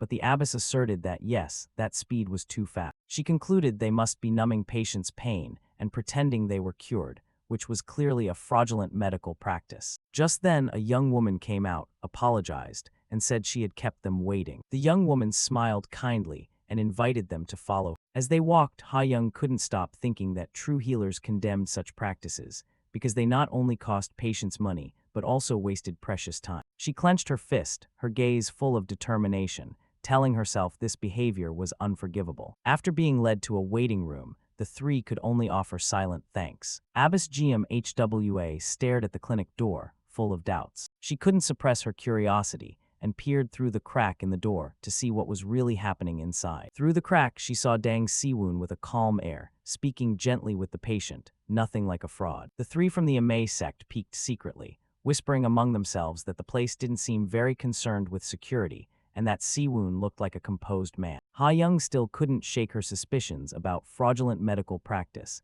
determined to act as soon as she had proof. Inside, a woman with tearful eyes, holding her daughter's hand, begged young Master Dang to save her child, and Se-woon gently reassured her, telling her not to worry, that he would surely treat the little girl. Calmly, he asked what the problem was, and the mother sobbed as she explained that other healers had said her daughter would never walk again. Just by looking at the girl's bruised legs, Se-woon immediately asked if she had leapt to avoid something, leaving the mother astonished, not understanding how he knew. She recounted that about 3 months earlier the girl had dodged a cart, and Se-woon nodded, thinking it was exactly as he suspected. He diagnosed the condition as jakasu, where nerves near the shin were damaged, causing muscle stiffness. Witnessing the instant diagnosis, Chungyeon outside couldn't help feeling frustrated, unable to believe how he could diagnose so quick. Even the abbess and Ha Young had to admit in amazement that the diagnosis was perfectly accurate, something they themselves couldn't have recognized instantly. Chungyeon turned, confused, to her master and companion, not understanding what was happening. The mother asked worriedly if young Master Tang could treat her. Se-woon smiled confidently, saying he planned to treat her right then, and produced a silver needle that radiated a dark aura. Seeing the scene, Chungyeon outside couldn't help clicking her tongue and sneering that the needle was as dark as his heart. However, Abbess GMHWA and Ha Young opened their eyes wide, completely shocked by what they saw. They couldn't believe how he could channel inner energy through such a thin needle and remain unharmed. The abbess realized that this needle was even better than the hair-thin silver needle she had bought at an exorbitant price at the White Knight Forge. It was worthy of being called a divine artifact. Meanwhile, Chungyeon was bewildered, wondering why no one heeded her frequency-whispering technique. Inside, the girl exclaimed joyfully that she could move her leg, prompting her mother to thank them profusely. Abbess GMHWA, understanding the situation, realized he had not merely performed a temporary treatment, but had perfectly reconnected the nerves and meridians. She could only conclude there was no other word to describe him than genius, an extraordinary genius without equal. Abbess GMHWA suddenly realized then that what they were doing there was no different from spying on the Tang clan's treasured secrets, an act of great discourtesy. When the girl said goodbye happily, promising to return, Se-woon only smiled and told her she was already cured, so there was no need to come back. But the girl insisted she wanted to see the healer again, and Se-woon joked that if she wanted sweets, she should come back. The girl ran happily to her mother, asking if she could now play as much as she wanted, and the mother replied joyfully, "Of course, dear." Witnessing that moving scene, Abbess GMHWA wondered what she should do now. She thought silently that this was karma for their actions, and slowly emerged from her hiding place. She decided the right thing to do now was to speak honestly and apologize. However, just as she was about to step forward, she was startled by an unexpected scene. A sharp sword aura suddenly shot out, forcing Chung-yeon to raise her sword to defend herself reflexively. Chung-yeon shouted asking what it was, but a cold voice rang out, saying she had spared them because she had patience to attend. However, she warned them they would face consequences for spying on her clan's secret technique. With his eyes glowing a reddish murderous intent, Se-woon launched a devastating attack, warning them not to think they could leave this place. Faced with the terrifying surge of power, the three from the Emei sect froze. A dagger emitting a blue glow had already flown toward them. The dagger shot at incredible speed, even piercing a wooden door. It tore a large hole in the wall. Its power far exceeded imagination. Immediately after, another invisible force wrapped around the three of them, lifting them into the air. The dagger that had been outside flew back, landing perfectly in someone's hand. It was none other than Dang Se-woon, who appeared with two daggers in hand and an imposing presence. Ha-young cried out in horror, unable to believe that someone who was barely a second-rank warrior could have attained the realm of aerial object manipulation, a skill thought possible only in the transcendent realm. The abbess tried to intervene quickly, attempting to explain they were from Emei, but Chung-yeon couldn't hold back and lunged forward, cursing Se-woon as a bastard. She shouted at him, asking how he dared to launch such a surprise attack. Se-woon simply glided forward, mocking that people often say uninvited visitors harbor impure intentions, and as expected, they were not wrong. Enraged, Chung-yeon drew her sword, declaring she would make him roll on the ground with her wild flying phoenix sword technique. But a single look from Se-woon was enough, and a simple hand strike made Chung-yeon cry out in pain, her attack completely neutralized. She fell to her knees on the floor, stunned, while the abbess could only look on, unable to react. Se-woon gently placed a hand on her shoulder, a silent warning. At the same time, Abbess GMHWA also launched a surprise attack, aiming directly at Se-woon. However, Se-woon turned and unleashed a powerful sweep with his sword, creating a sharp blue aura of energy. Abbess GMHWA tried to block the attack with her own hands, thinking it was already too late to dodge. A dreadful collision occurred. The potent life energies repelled them both, sending a shockwave across the room. The impact made Chung-yeon lose her balance, and Ha-young had to quickly support her staggering companion. Se-woon gave his opponent no time to recover, instantly launching countless ice projectiles, while the abbess, unflinching, channeled palm force to counter. The two forces clashed repeatedly, creating deafening explosions. Both displayed formidable power. The abbess was silently amazed. Despite sensing a level gap, her opponent showed no sign of backing down. She had to admit that this boy's level was far from ordinary. Meanwhile, Se-woon realized the teacher had only ordered them to observe his medical skills, not to test his martial arts. He immediately launched a series of hidden weapons, forcing his opponent to keep moving to dodge. The abbess recognized his intent. He planned to attack in the direction she dodged the projectiles, an incredibly clever tactic. All that remained was the imminent strike. Se-woon was ready to deliver his final blow. However, Abbess GMHWA suddenly noticed he was smiling, a smile full of confidence. Seeing the dangerous scene, Ha-young cried out in alarm, calling for their teacher. Just as Se-woon lunged forward, a dagger unexpectedly flew from the opposite direction, aiming straight for the abbess's back. Se-woon roared and, channeling all his power, unleashed a thunderous punch. Attacked from both flanks, the abbess could only grit her teeth as a sharp pain ran through her arm. With her other hand, she caught the incoming dagger, a golden energy enveloping her body. But Se-woon was a step faster. He leaped over her head and delivered a devastating kick. At the same time, the abbess also channeled palm force, creating a wave of bright golden energy. A cataclysmic collision occurred, the two opposing forces producing a blinding explosion. Se-woon spat out a mouthful of blood, his body aching from the recent collision. Both were thrown backward. The opponent's strength was clearly not ordinary. Chung-yeon woke up reeling, her head pounding as if it would burst, while Ha-young ran to support her, anxiously asking if she was all right. Seeing both their teacher and Se-woon motionless on the ground, Chung-yeon couldn't help but wonder in horror what on earth had happened. Abbess GMHWA suddenly realized something. her face going pale as she exclaimed, "Oh no." A trickle of fresh blood welled at the corner of Se-woon's mouth, indicating he had suffered significant internal injury. He rose slowly, brushing the dust from his shoulder, his gaze still steady. Looking at his opponent's sword on the ground, Se-woon told himself he had taken things too seriously without realizing it. Abbess GMHWA, astonished, couldn't believe that a barely 20-year-old could freely use airborne object manipulation, and moreover, using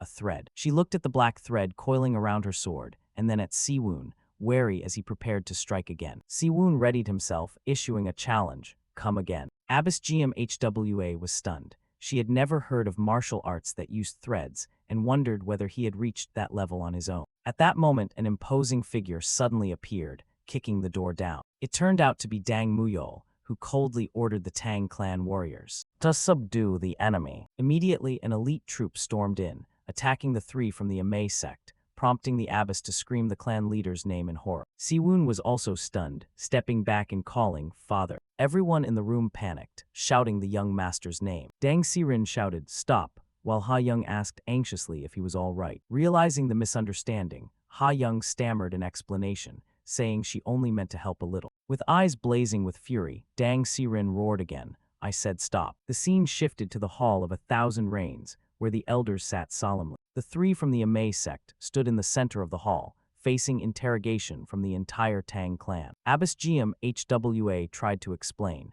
saying the Tang clan leader had known her since she was a young disciple. But Dang Muyol coldly asked what the misunderstanding was. He pressed her, asking if the misunderstanding was that they had concealed their identities and secretly infiltrated the Tang clan. Or was it that they looked suspiciously at the crowd of patients lining up at a mere Tang clan? The abbess quickly shook her hands, saying that was not their intention. Dang Muyol slammed his fist on the table, roaring, "If it's not that." He continued to interrogate her. Then, was it also a misunderstanding that the Emei leader attacked his son with a deadly technique, causing internal injuries? By this point, he even suspected her motives in visiting his estate, asking if they had come to finish what the dragon guards couldn't. Abbess GMHWA, trembling, argued that the clan leader's accusation was completely absurd. Jingyeon, tears in her eyes, blamed herself, saying it was all her fault, that if she hadn't rushed, none of this would have happened. Meanwhile, Ha-young worried about the person who had just left, silently hoping the injury wasn't serious. The three from the Emei sect remained there, in an extremely tense and awkward atmosphere. Just then, the sound of footsteps broke the silence. Dang Si-woon entered the great hall, bowed solemnly, and introduced himself as the young heir of the Tang clan,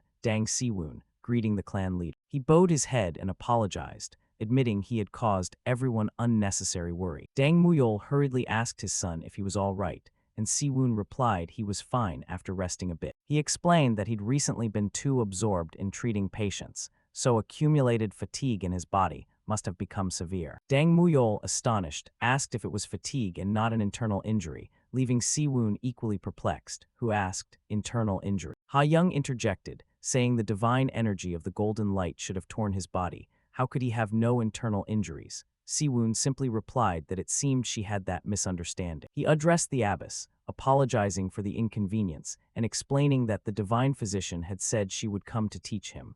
How could he have imagined the Emei sect leader would come in person? He continued apologizing for his ignorance in not recognizing her honorable face, and for having acted recklessly, leaving the abbess astonished, unsure what kind of person he was. But Se-woon cut her off immediately, asking her to say no more and to wait a moment. Upon hearing this, the elders began to whisper, considering that if it truly was a misunderstanding it made sense. For if the abbess had used her full power, the young master wouldn't be unscathed, which proved he had indeed received the divine physician's recognition. In a private chamber, Dang Muyol told his son with concern that if he was trying to endure this for the clan's sake, he should not. He could clearly see his son forcing himself to bear the pain, but Se-woon simply replied that it was nothing, that he was only pretending to be hurt. Dang Muyol clenched his fist, asking in astonishment why he would do such a thing. Se-woon simply begged him earnestly to follow his plan, just this once. Dang Muyol fell silent, his gaze on his son filled with a complex mix of emotions,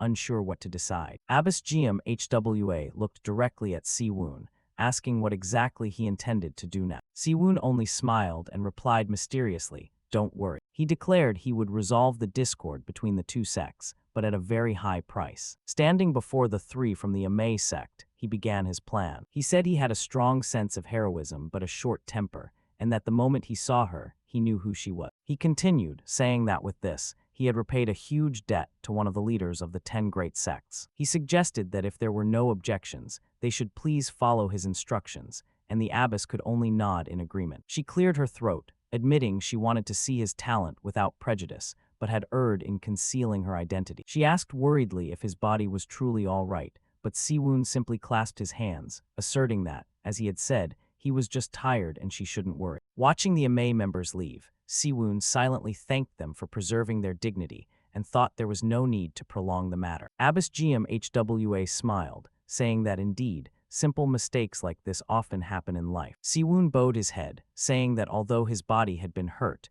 he was grateful it hadn't reached the point of being near death. The abbess also bowed her head, apologizing sincerely. After hearing the story, Tang Hoyol narrowed his eyes and asked if that was really what had happened. Se-woon affirmed that it was, saying how could he accuse the Emei sect of lying. But Tang Hoyol grew furious, shouting that he was a fool and that he could have caused a terrible bloodbath. He continued scolding him, saying that even if it seemed they were spying on a clan's secret art, he should not have attacked rashly, prompting the abbess to quickly intervene and ask him to calm down. Se-woon bowed his head and admitted his mistake, saying he only meant to scare them, but Tang Hoyol remained furious, saying that even if it was a practiced dagger, that did not excuse his action. Hearing this, Ching-yeon was astonished, thinking, a practiced dagger, but I drew a real sword. Se-woon turned to the abbess, saying he believed there had been a misunderstanding and apologizing for his action. The abbess quickly replied not to worry, that her disciple had also erred, then gestured to Ching-yeon, who had to bow and apologize. The elders of the Tang clan were astonished,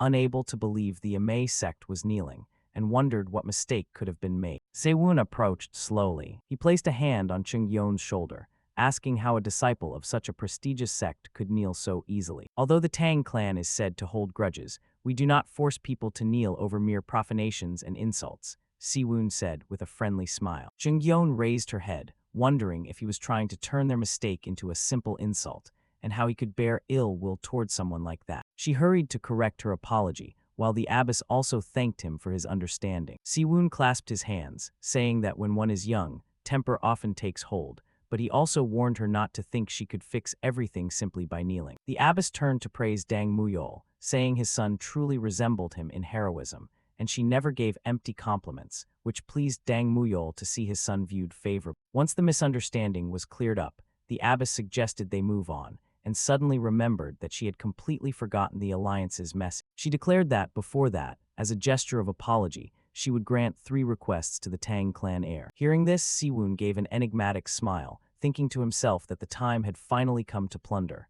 To negotiate. At that moment, Ha-young recalled her past. Since youth she had keen sight, a gift that not only let her see things but also look straight into people's hearts. Because of that ability, the people of her village feared her, saying she was possessed by a ghost, and they expelled her. But as the divine nun Bo-yeon said, it was like golden eyes, a blessing and a talent, not a curse. Looking at Se-woon, she realized he had lost his earlier heroic bearing, and wondered what his true nature might be. Se-woon reached out, saying that of all places, he desired the closed mine on Yue Mountain. Abbess GMHWA hesitated slightly, saying that although it had little value, its location was near the Qingcheng sect, so it would be difficult. But she agreed nonetheless, saying the Emei sect would do their best, while Se-woon feigned pain and clutched his chi core. Next, Se-woon said he wanted to use the Martial Alliance Forge, a request that left Ha-young astonished, thinking he was really taking advantage of their mistake. Abbess GMHWA apologized, saying that was beyond her authority, and Se-woon again pretended to be in pain,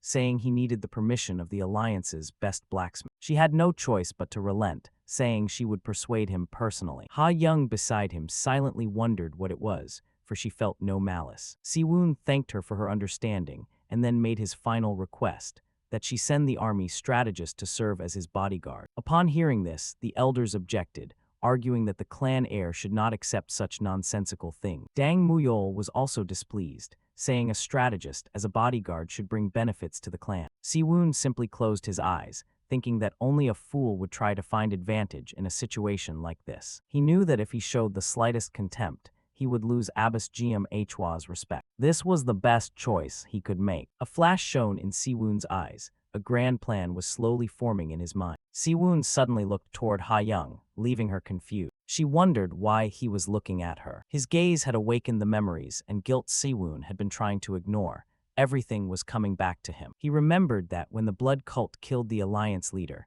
the martial alliance split into two factions. One was the anti-blood alliance, arguing they should seek help from unorthodox factions, and the other held that they must maintain the dignity of being orthodox. One of the three leaders heading the anti-blood alliance was the Sword Queen, Du Haeyoung. Strangely, he had run into her many times. She confronted him, saying that if he sought vengeance it should have been against them, asking how his actions were any different from the blood cults. To her, he was walking the path of a demon who had abandoned the righteous way. She declared she would kill him with her own hands, along with the bastard who had corrupted her friend. Se-woon recalled the last moment, when he held the wounded young woman and apologized belatedly, thinking it would have been better if he had met her earlier. Ha-young's voice brought him back to reality, pulling him out of his torrent of memories. The abbess asked worriedly if something was wrong, but Se-woon only apologized, saying he had lost his train of thought for a moment. Tang Muyol tightened his grip, thinking to himself that his son did not seem well. The abbess advised him to rest until he fully recovered. She unrolled a scroll,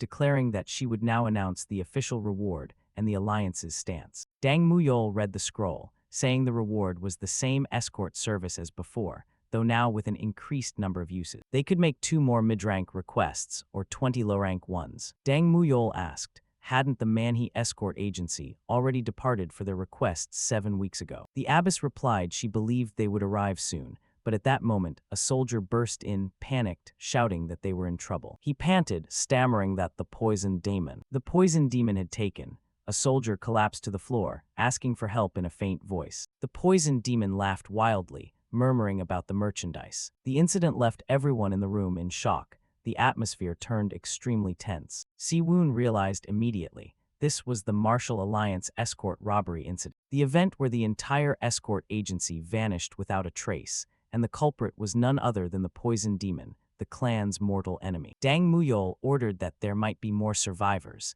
to leave only the minimum workers and prepare to depart. Abbess GMHWA also spoke up, saying she would go with them, since the poison demon was a public enemy of the alliance. Tang Muyol did not object. He simply thanked her for the help. When he ordered Se-woon to stay and lead the family, Se-woon interrupted his father. He declared he would join the reinforcements once he had captured Tang Hoyol for stealing the clan's reward. Tang Muyol worriedly said he couldn't handle it while injured and prepared to take charge himself, but Se-woon interrupted, saying by then it would be too late. He claimed that man was on the same level as Sun Yugan, so leave him to him, and asked his father to depart immediately. With burning eyes, Se-woon thought he didn't know what other variables might arise, but he had to root out the seed of evil. He decided he would kill Tang Hoyol first, then pursue the poison demon. Meanwhile, in the chief escort's office, Tang Hoyol was rummaging through everything, throwing objects everywhere. He thought silently that the moment the Emei sect leader learned of it, she would be there in no time. He needed to flee with the checks and any precious treasures he could carry. But at that moment, a terrifying explosion occurred, shattering the room. Tang Hoyol screamed in panic,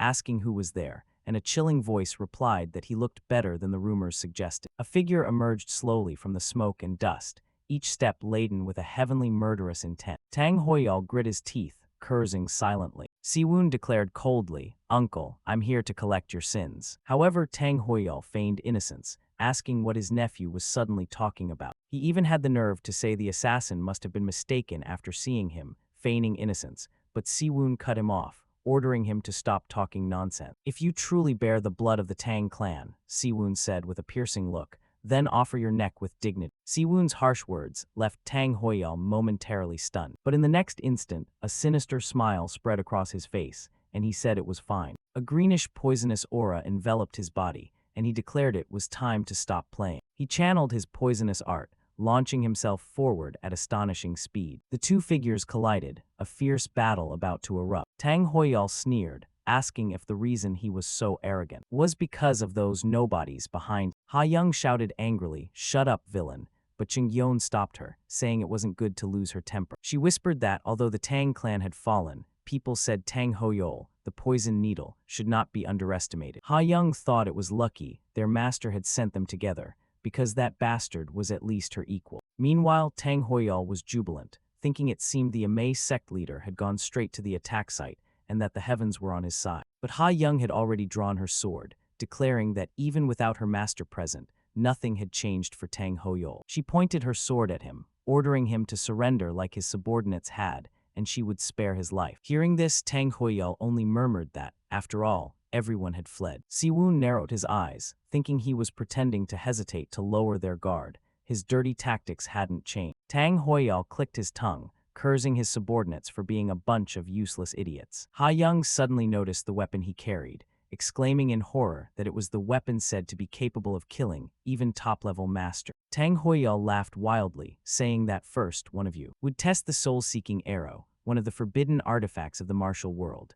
The arrow shot at a terrifying speed, forcing Chungyeon to only scream her younger sister's name and throw herself up to block the blow. She said not to worry about her, but the arrow was stopped by an invisible barrier right in front of her. Chungyeon let out a sharp cry, believing the arrow had struck. But the next instant, she realized Se-woon had pulled her toward him from behind, and black threads had wrapped tightly around her body. Terrified, she didn't understand when the arrow had disappeared, and wondered if it had been a threat. Ha-young exclaimed in horror that if not for that, her elder sister would have, while Se-woon explained that it was his primary weapon. Tang Hoyol clicked his tongue, saying it was a pity he could have killed one of them outright. Ha-young, angry, asked if he had no shame, but Tang Hoyol only sneered, mocking that those youths didn't even know the sayings of the martial world. He brandished his soft whip, roaring that the dead could not speak, and unleashed a barrage of attacks, encircling the three. Ha-young tried to block the whip, but could only exclaim in astonishment that it was too fast. She realized that he was not at the initial stage of supreme mastery like her,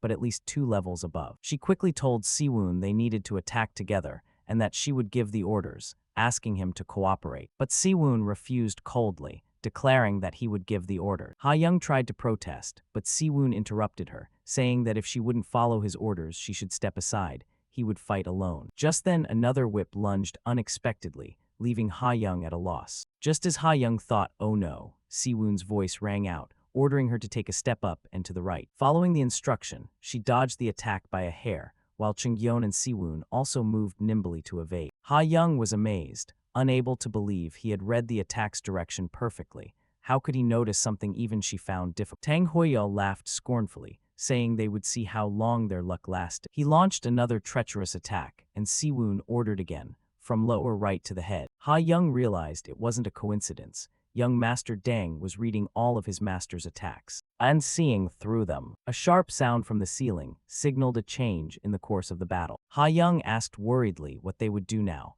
and Se-woon asserted they couldn't keep dodging forever. But he already had an unexpected plan. Ha-young impatiently asked if young Master Tang was listening, insisting she should give the orders now. Se-woon only smiled, thinking to himself if there had really been such an ingenuous time. Tang Hoyol had already tightened his whip, preparing for a decisive strike. He roared "Die!" and swung the whip with tremendous force, aiming at the 3 of them. Chungyeon cried out hastily, "Little sister, watch out." But Se-woon had already seen it. No, he had masked the sound of the arrow with that of the whip. He said the one who needed to be careful was, and lunged, intercepting the arrow flying toward Ha-young. The arrow was blocked by Se-woon's dagger, an extraordinary technique. Ha-young let out a scream of terror as the arrow grazed her face. She stammered a thanks, while Se-woon only thought that he almost remembered her as a demon. Tang Hoyol roared, cursing that those little rats had only learned to flee from their master. Chungyeon launched herself in fury, shouting, "Bastard, don't insult our master," but Ha-young quickly stopped. She easily blocked Tang Hoyol's whip strike, saying confidently that such little strength was nothing. But the next instant, the whip tangled with her sword, and a powerful wave of poison was transmitted. Ha-young quickly held her sister, scolding her for throwing herself forward alone. She asked worriedly if Chungyeon was all right. Meanwhile, Tang Hoyol laughed, daring them to see if they could block this too, and swung a whip strike that radiated an astonishing greenish light. Chungyeon realized with horror that it was whip energy, an ability attainable only at full mastery of the supreme level. But Se-woon interrupted her coldly, telling her to focus on the battle, that it was just a trivial trick. Tang Hoyol gritted his teeth, not understanding why he was so confident, but still roared he would rip them apart. Se-woon released a sword aura, easily neutralizing Tang Hoyol's attack. He explained that true whip energy should envelop the entire whip, not just a part, and the fact that he could only do it partially meant that he was barely achieving it. He mocked that if they were surprised to see through such a simple fact, How did they plan to fight the terrifying monsters of the blood cult, and that they should consider this advanced training? He thought to himself that not only Ha Young, who would become one of the 3 leaders of the Anti-Blood Alliance, but Ching-Gyeon as well would play important roles in the future, then ordered them that when he threw the dagger, he would move outward and they should be ready. Tang Hoyol laughed scornfully, considering it a trivial trick. He scoffed that he was only playing with that strange thread. He roared, "I'll deal with you first," and brandished his whip to attack Se-woon. But at that moment, an unexpected explosion occurred, making him stop dead. He stood stunned, not understanding what was happening. Tang Hoyol watched the smoke disperse, staying on high alert. He clicked his tongue, considering it a superficial trick. Immediately after, Se-woon broke through the ceiling and flew out, prompting Ha Young and Ching-Gyeon to follow him quickly. Tang Hoyol burst into laughter, mocking whether they were already escaping. He said he would let them go in peace, so they should not resist. But Se-woon coldly ordered the 2 young women, "Prepare yourselves." Both Ha Young and Ching-Gyeon assumed combat stances,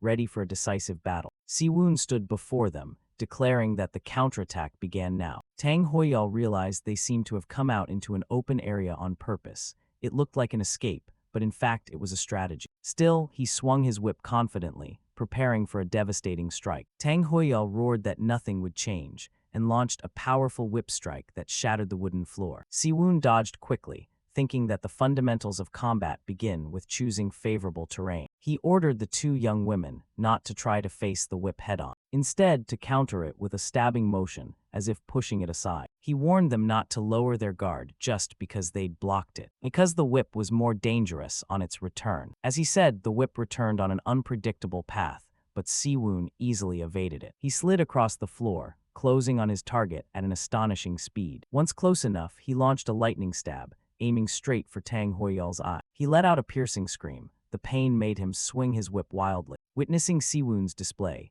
both Ha Young and Ching-Gyeon were astonished, and Ha Young thought she had no choice but to acknowledge this incredible practical skill. Dang Se-woon lifted his head for a moment, as if he had noticed something. From below, a voice rang out, asking why they were just watching, and declaring that it was now his turn. Immediately after, a powerful sword aura shot out from the bushes, creating a terrifying explosion. A mysterious woman lunged, repeatedly confronting Tang Hoyol, who struggled to defend himself. Tang Hoyol roared and swung his whip to counterattack, but he howled in desperation, begging his opponent to stop struggling as Se-woon's black threads wrapped tightly around him. The threads of the celestial net not only targeted Tang Hoyol, but also struck at Ha Young, forcing her to raise her sword in defense. Tang Hoyol seized the opening, launching a surprise whip attack aimed directly at Ha Young. At that moment, Ching-Gyeon threw herself forward, using her body to protect her companion, while Tang Hoyol roared that this was the end. But Ching-Gyeon's sword was stopped by an invisible barrier,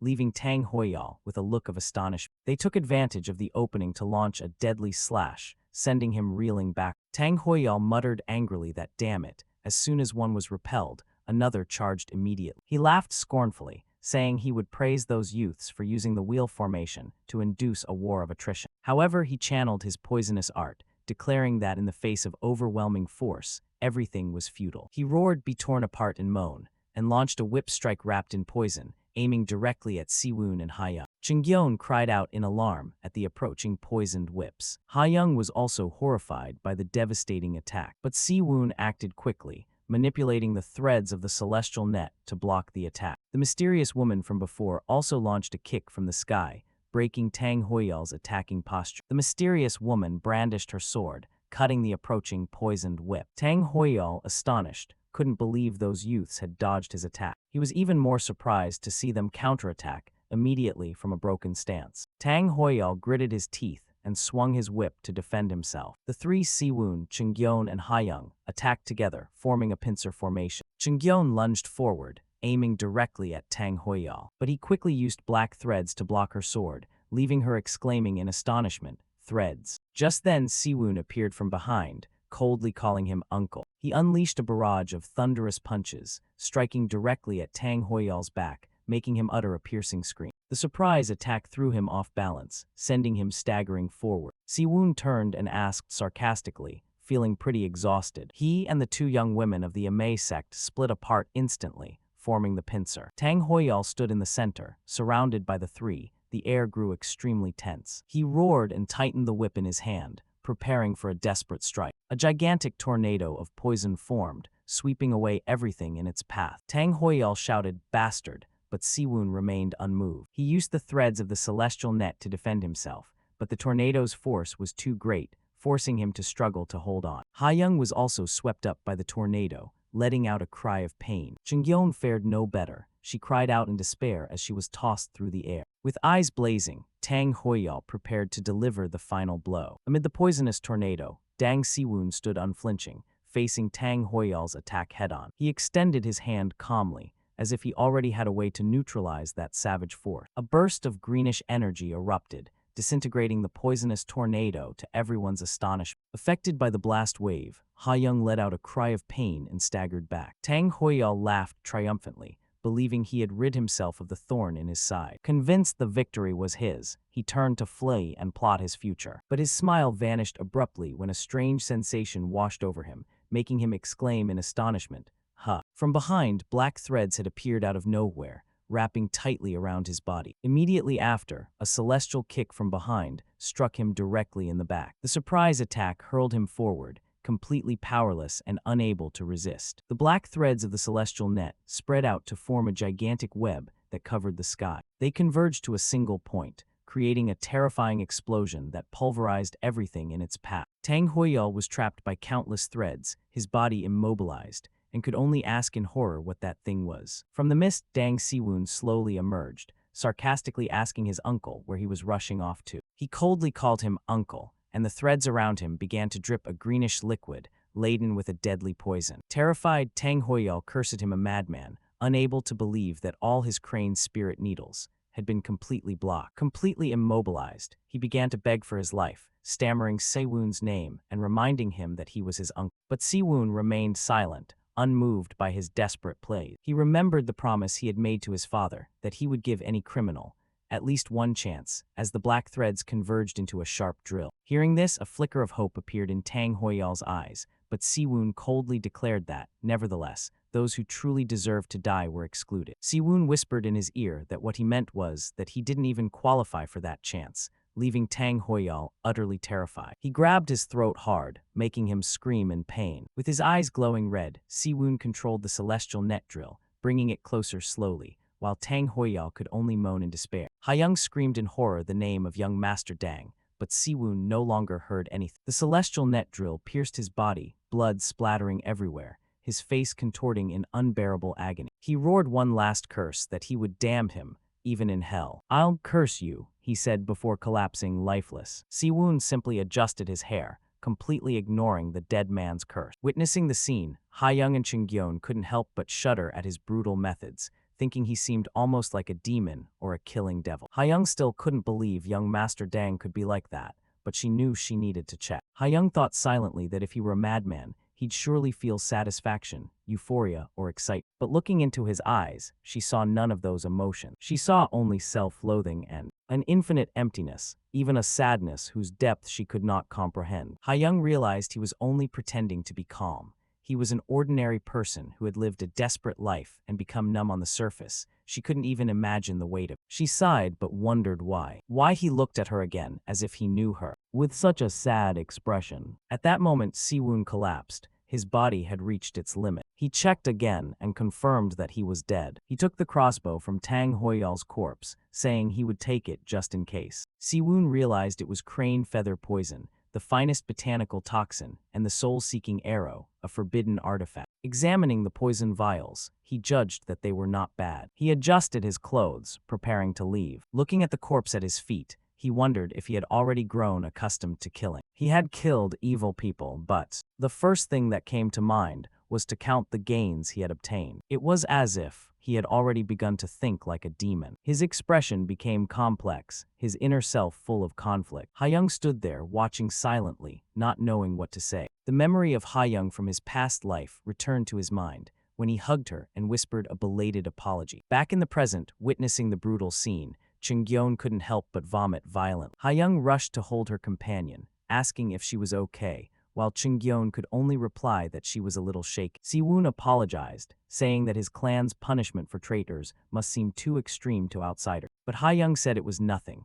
The alliance would execute anyone who used a soul-seeking arrow or crane feather poison on the spot. Se-woon only replied, "Is that so?" But his gaze held complex emotion. Ha-young pressed her hands together in a bow. She introduced herself as Du Ha-young, a disciple of the Emei sect, and said that though it was late, she was grateful he had saved her life. Chungyeon also bowed her head in thanks, but Se-woon merely waved his hand, saying calling him a savior was an exaggeration. But Ha-young insisted that without his help, they would surely have died. Se-woon only replied that they say excessive courtesy is also a form of rudeness. Chungyeon hurriedly objected, saying no, they actually weren't capable of handling this mission, but Ha-young insisted that wasn't true. Chungyeon was puzzled, not understanding why she treated sister D-1ED7's gratitude as if it meant nothing, when so many men were willing to die just to be near her. She whispered to Ha-young that it was all because of her help, and added that sister D-1ED7 always viewed men as trash. Se-woon was forced to relent, saying he would accept their thanks, and that he had already arranged a carriage.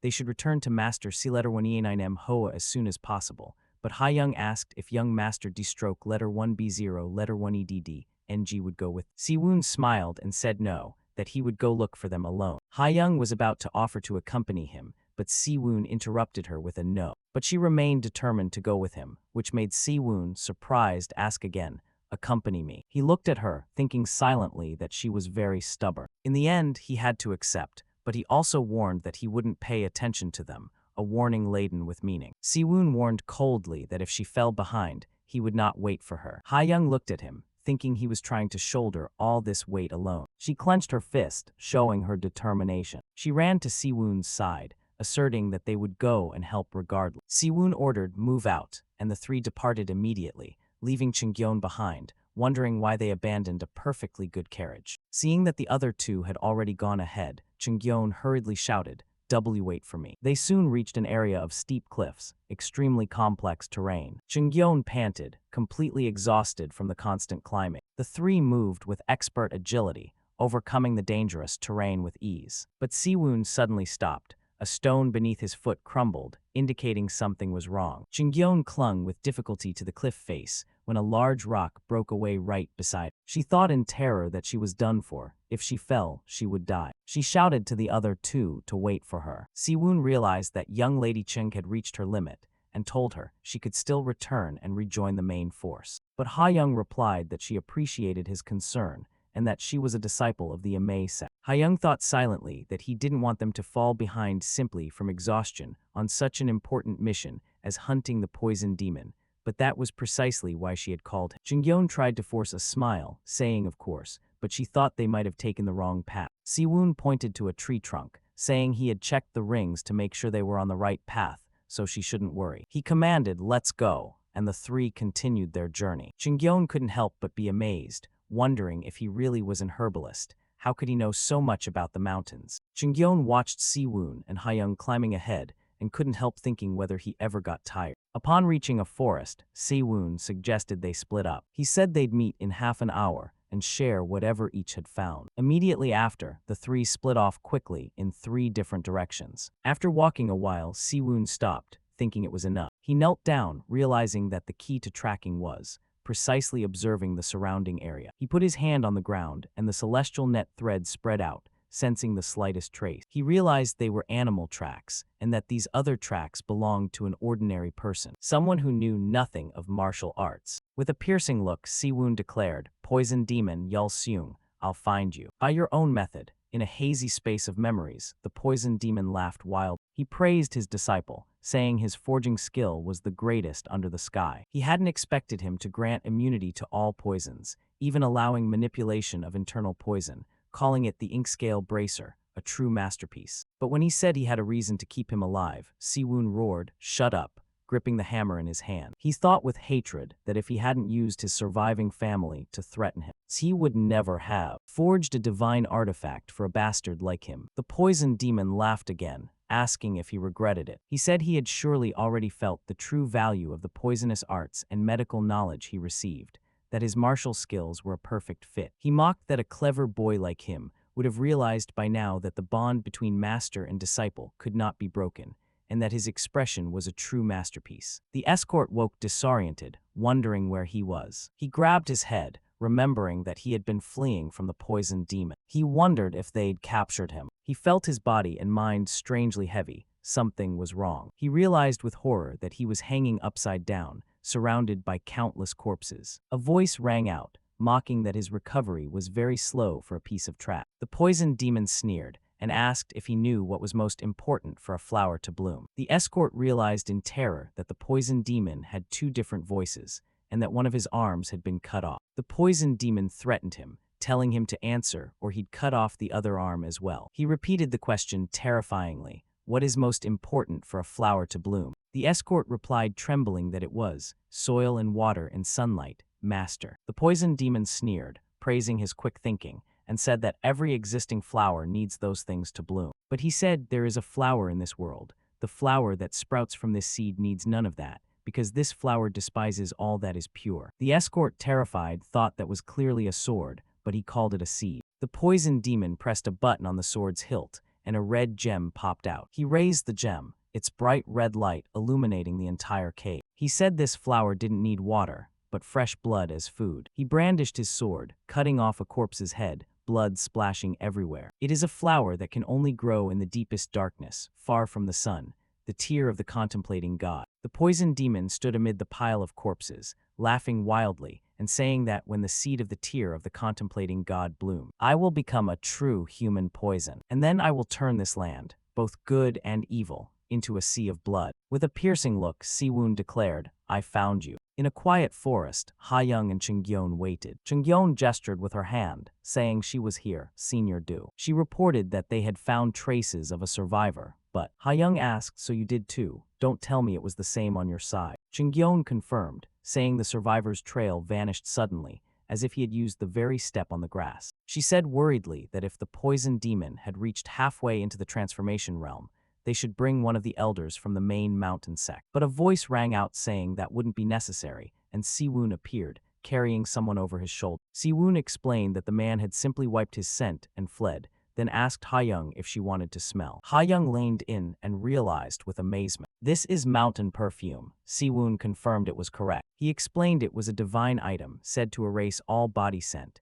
and Chung-gyeon exclaimed in astonishment that there truly was no smell. Ha-young said it was a relief that his martial skills hadn't peaked, but then how would they track? Sharpening my senses, Se-woon said, a blue energy wrapping his body, and claimed he could follow it. He ordered, continue the pursuit. Ha-young realized with horror that it was innate energy. She watched Se-woon's back, thinking he was burning his life without the slightest hesitation. A true wandering knight. That was the only way to describe him, she thought as the three continued the pursuit. Se-woon signaled with his hand, and the three stopped before a mysterious cave. He said they had arrived. Hidden behind a tree, he pinched his nose, clicked his tongue, and said the stench of blood was so strong that not even mountain perfume could erase it, no doubt about it. He said that fortunately there didn't seem to be any subordinates or hired escorts there, and in that case suggested heroine Chung return to the main force and request reinforcement. Chung-gyeon was slightly surprised. She admitted it was frustrating that with her current martial skills, she would only get in the way, and had no choice but to agree. Se-woon thanked her, then turned to Ha-young and said that as for her, heroine Do, he would like her to work with him on this operation. Ha-young asked if that would be possible, and Se-woon affirmed firmly, of course. With that, the two entered the dark and mysterious cave. Upon entering the cave, Ha-young commented that it was darker than she had expected, and moreover, when she activated her special eyes, she realized with astonishment that countless mechanisms and dense formations appeared before her eyes, emitting lethal red points of light. Se-woon turned and smiled, asking sarcastically if she wasn't glad to have heroine Do with. But when Se-woon tried to take a step, Ha-young quickly stopped him, warning that there was a mechanism formation ahead. Se-woon halted, feeling a pang of irritation, but he simply replied, no, and pointed to some stones that appeared sunken. He explained that even those sunken stones were traps, and that the moment they touched them, hidden arrows would fire. Se-woon turned with an annoyed expression, asking if next time she could warn him a bit earlier, which made Ha-young apologize softly. However, Se-woon wondered about sound transmission and realized there were no signs of anyone nearby. Se-woon suggested they pick up the pace a little, and asked Ha-young to keep pointing out the locations of the mechanism formation. Ha-young replied, on my way, and began to guide the way. She indicated precisely, helping them navigate the deadly traps. She warned that the entire cave was full of traps. Only step on the stones that didn't glow, use the stalactites above, and be careful on the second and third steps ahead. Se-woon thought silently that when she had been his enemy, that power was terrifying. But now, her dragon eyes that could see through everything. The same power that once hunted him was now his ally. He walked cautiously, following each of Hayoung's instructions. The two of them coordinated perfectly, overcoming the traps safely. And then they arrived at a vast space where countless corpses hung upside down from the cave ceiling, a horrifying and chilling sight. Looking at the pile of corpses, Hayoung wondered in horror how he could. Se-woon turned, his gaze filled with determination. Hayoung suddenly realized there was still a survivor, begging for his life. She drew her sword immediately, saying she would get the child out first. She brandished her sword, creating a sharp aura of energy that cut the rope holding the child. The rope snapped and the child fell. Se-woon lunged, catching the child at the last moment. He said the child had lost too much blood, and they needed to treat him as quickly as possible. But at that moment, a piercing scream echoed from the distance. Both of them flinched, confused as the entire cave began to shake violently. Countless bright red arrows shot out of the darkness like rain. They created a terrible explosion, destroying the entire cave. The mysterious woman exclaimed in amazement, "This is your Yang spirit tower has gone mad." Seeing this, Se-woon quickly pulled Hayoung into his arms, shielding her from the blast. He held her tightly, protecting her with his whole body. Hayoung opened her eyes slowly, surprised to remain unharmed when the shockwave should have engulfed. She realized Se-woon had used the celestial net threads to create a shield layer, protecting the three of them. Hayoung quickly pushed Se-woon away, stammering an apology. But Se-woon had already lifted the child, ordering her to evacuate him first, which left her wondering in surprise what he meant. Se-woon said this was the perfect opportunity to catch him, and they couldn't waste any time. He handed the child to Hayoung, asking her to take care of him. Hayoung said worriedly that she would return as quickly as possible. Watching her back as she left, Se-woon thought silently that he wished they'd arrived a little earlier. He looked at the corpses scattered on the ground, wondering if, had they arrived a bit sooner, he could have saved. He thought of the thousands of victims that would result because of Tang Hoyol. Se-woon clenched his teeth as a wave of hatred surged through him. The memory of the poisoned demon returned to his mind. He laughed scornfully and said, "My disciple, thanks to that divine item, we turned hundreds into blood." "What right do I have?" the poisoned demon continued. "I heard you perfected the 3 breaks of the Poison King. To weigh the value of a life." He laughed again, asking how about it. "Doesn't it cling to your hand perfectly?" On some imaginary scale, Se-woon summoned the formless dagger, telling himself that for now he only needed to focus on killing him. He hid in the darkness, watching the situation. His gaze was piercing, searching for an opportunity to strike. In the distance, he heard a groan of pain. It was the poison demon. He was trying to absorb poison from a potted plant. He screamed in pain, and Se-woon realized he had tried to draw poison from his Yang spirit tower and had failed. Looking at the purple gem in his hand, Se-woon knew this was the moment. Right then, he channeled all his power, preparing for a decisive strike. He brandished the formless dagger, creating a gigantic purple blade aura, aiming directly at the poison demon. The demon let out a harrowing scream, completely helpless against this devastating attack. The poison demon tried to defend himself, but couldn't fully avoid it. The escort, whom he believed dead, unexpectedly launched an attack from behind. Se-woon was stunned, not understanding what was happening. It turned out to be the poison demon, who had possessed the escort's body, sneering that there was a little rat hiding there. He easily dodged Se-woon's attack. Se-woon, terrified, couldn't believe the formless dagger had been dodged. The poison demon rose, his body transforming into a different form. He laughed wildly, saying it was great fun. "This is fun," he roared, and lunged forward at astonishing speed. Se-woon hurried to block, thinking in amazement that he was too fast. The poison demon asked, "You come from the Tang clan, don't you?" He licked the blood from his hand, laughed wildly, and said he hadn't expected Dang Yui's grandson to come to him on his own. Se-woon gritted his teeth and snarled, "Don't let my grandfather's name leave that rotten mouth of yours." The poison demon only laughed, saying his mouth was as sharp as ever. Se-woon said nothing more, and launched himself instantly with both daggers in hand. They collided, producing a terrifying impact. Se-woon wielded his blade at breakneck speed. He unleashed continuous sharp slashes, aiming directly at the poison demon. But he dodged them with ease, his body seeming to split in two. Se-woon remained undeterred and continued launching dangerous attacks. Se-woon dodged an attack, but couldn't help letting out a cry of pain. They collided again, producing a terrifying impact. Se-woon bit his lip, thinking that, as expected, he was still holding on. He told himself he couldn't use the formless dagger without sufficient internal energy, but that his opponent's condition wasn't normal either, and that he could do it. The poison demon asked in surprise, where did the divine artifact go? He taunted that if he handed it over quietly, he'd be given a painless death, telling him to stop pretending calm since he had just screamed like a coward. But Se-woon replied coldly, Yang Spirit Tower. He added that's not how it's used. The poison demon, astonished, couldn't believe a child knew about the Yang Spirit Tower and wondered what secrets it hid. He roared, asking if he would only speak after losing an arm, then unleashed a series of devastating attacks. The poison demon launched forward, bloodshot eyes unleashing a devastating attack. His fist carried terrifying force, aiming straight at Se-woon. But Se-woon used the celestial net threads to neutralize it, creating a solid defense. The poison demon was stunned, unable to believe it. He thought silently that this brat had blocked his ultimate technique, and that this energy was demonic energy, incredibly pure demonic energy. He burst into laughter, saying it was truly fascinating. I've decided I'll make you my special disciple, he declared. But Se-woon only sneered, saying it was a problem and that he didn't need a foolish master who had lost both arms because he couldn't control his own poisonous energy.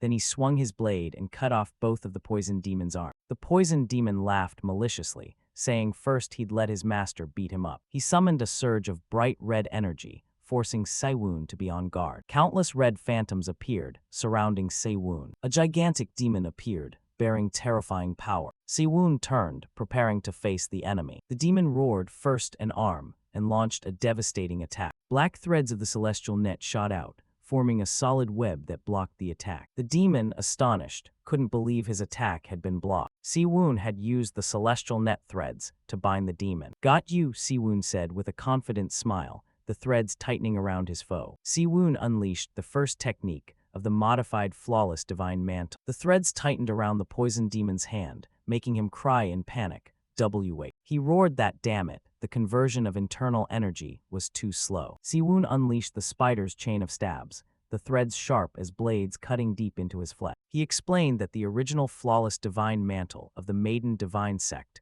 focused mainly on defense and neutralizing the enemy. That martial art suited his constitution well, but he needed something different for his revenge. A thread harder than diamonds. A martial art solely to destroy and kill the enemy. He had created the reverse, flawless, divine mantle. Countless black threads shot out, piercing the poison demon's body and making him utter a harrowing scream. He, astonished, couldn't believe it, thinking his disciple had been hiding such a special technique. Se-woon tightened the threads, preparing for a final strike. He channeled all his power, creating a dreadful explosion of energy aimed directly at the poison demon. He activated the single-point assassination, his eyes glowing with a reddish, murderous intent. A surge of bright red energy shot forth, carrying destructive power. Se-woon turned, his gaze still fixed on his target. The poison demon emerged from the smoke, his hands transformed into sharp claws, praising that it was impressive, truly impressive. He said that he, genuinely, was beginning to want him as his disciple, but Se-woon had already noticed something.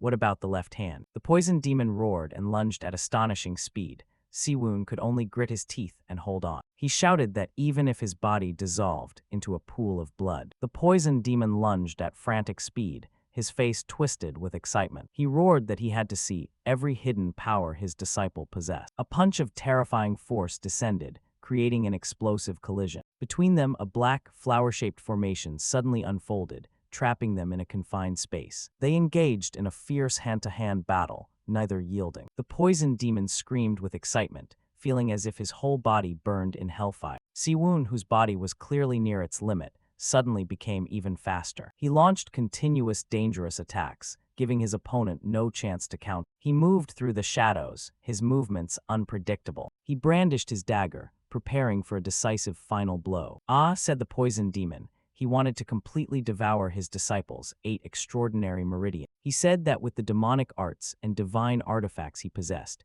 he would surely ascend to the rank of a true master of venom. He asked if this wasn't over yet, right, and launched into the attack again. Se-woon could only urge himself silently. Quick, the poison demon roared, entertain me more, and unleashed a devastating attack. Se-woon struggled to block it, his body at the limit. He grabbed the poison demon's hand, gritting his teeth and saying, I said, entertain me more. The poison demon roared, flinging Se-woon through the air, causing him to cry out in pain. Se-woon fell to his knees, his dagger dropping to the ground. The poison demon stood there, laughing wildly and asking if the poison wasn't truly beautiful. Se-woon growled, asking if what was paralyzing him was the crane feather red, one of the 8 supreme poisons. The poison demon laughed disdainfully, asking what he would do next. "Ho-oh," he said, as if he had noticed something. Se-woon clenched his fist, preparing for a counterattack. He sprang forward and threw a thunderous punch, aimed directly at the poison demon's jaw. But he blocked it easily, mocking it as a pathetic trick. He said he would punish him for disappointing his master. He produced a red pill, the second of the 8 supreme poisons. "Reverse blood palm," he roared, and launched a devastating attack, forcing Se-woon to grit his teeth to withstand it. His fist struck Se-woon's face directly, sending him flying backward. The poison demon laughed sneeringly, saying he was holding back so he wouldn't die. He said this was his master's teaching.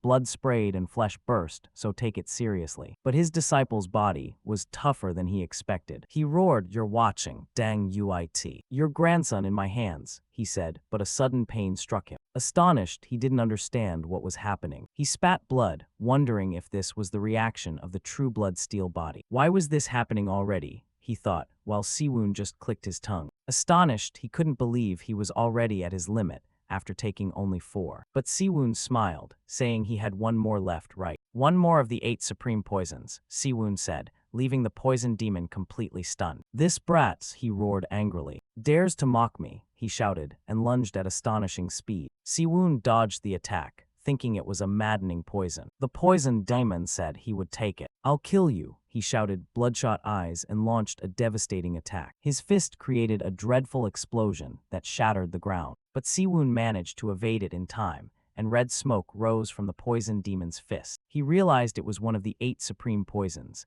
the 7-step soul-annihilating powder. The poison demon let out a heart-wrenching scream, his body constricted by black threads. Se-woon lunged forward, the black threads of the celestial net wrapping around the poison demon's body. He sneered, "What a generous master," and said that, either that or he was just a fool who never learns, then used the threads to form sharp drills that pierced his body. Energy that defies heaven, the source of all the demonic arts in the world. Just as countless streams eventually flow into the sea, all the evil and strange powers had been absorbed by the energy that defies heaven, creating a dreadful explosion of power. The poison demon lunged, but Se-woon was 1 step faster. He threw a thunderous punch, blocking the poison demon's attack. They both hurled themselves at each other, the atmosphere growing extremely tense. The poison demon laughed wildly, his body radiating a bright red energy, seemingly strong. The poison demon lunged forward, unleashing a punch with destructive force that caused a dreadful explosion. The entire cave filled with reddish smoke,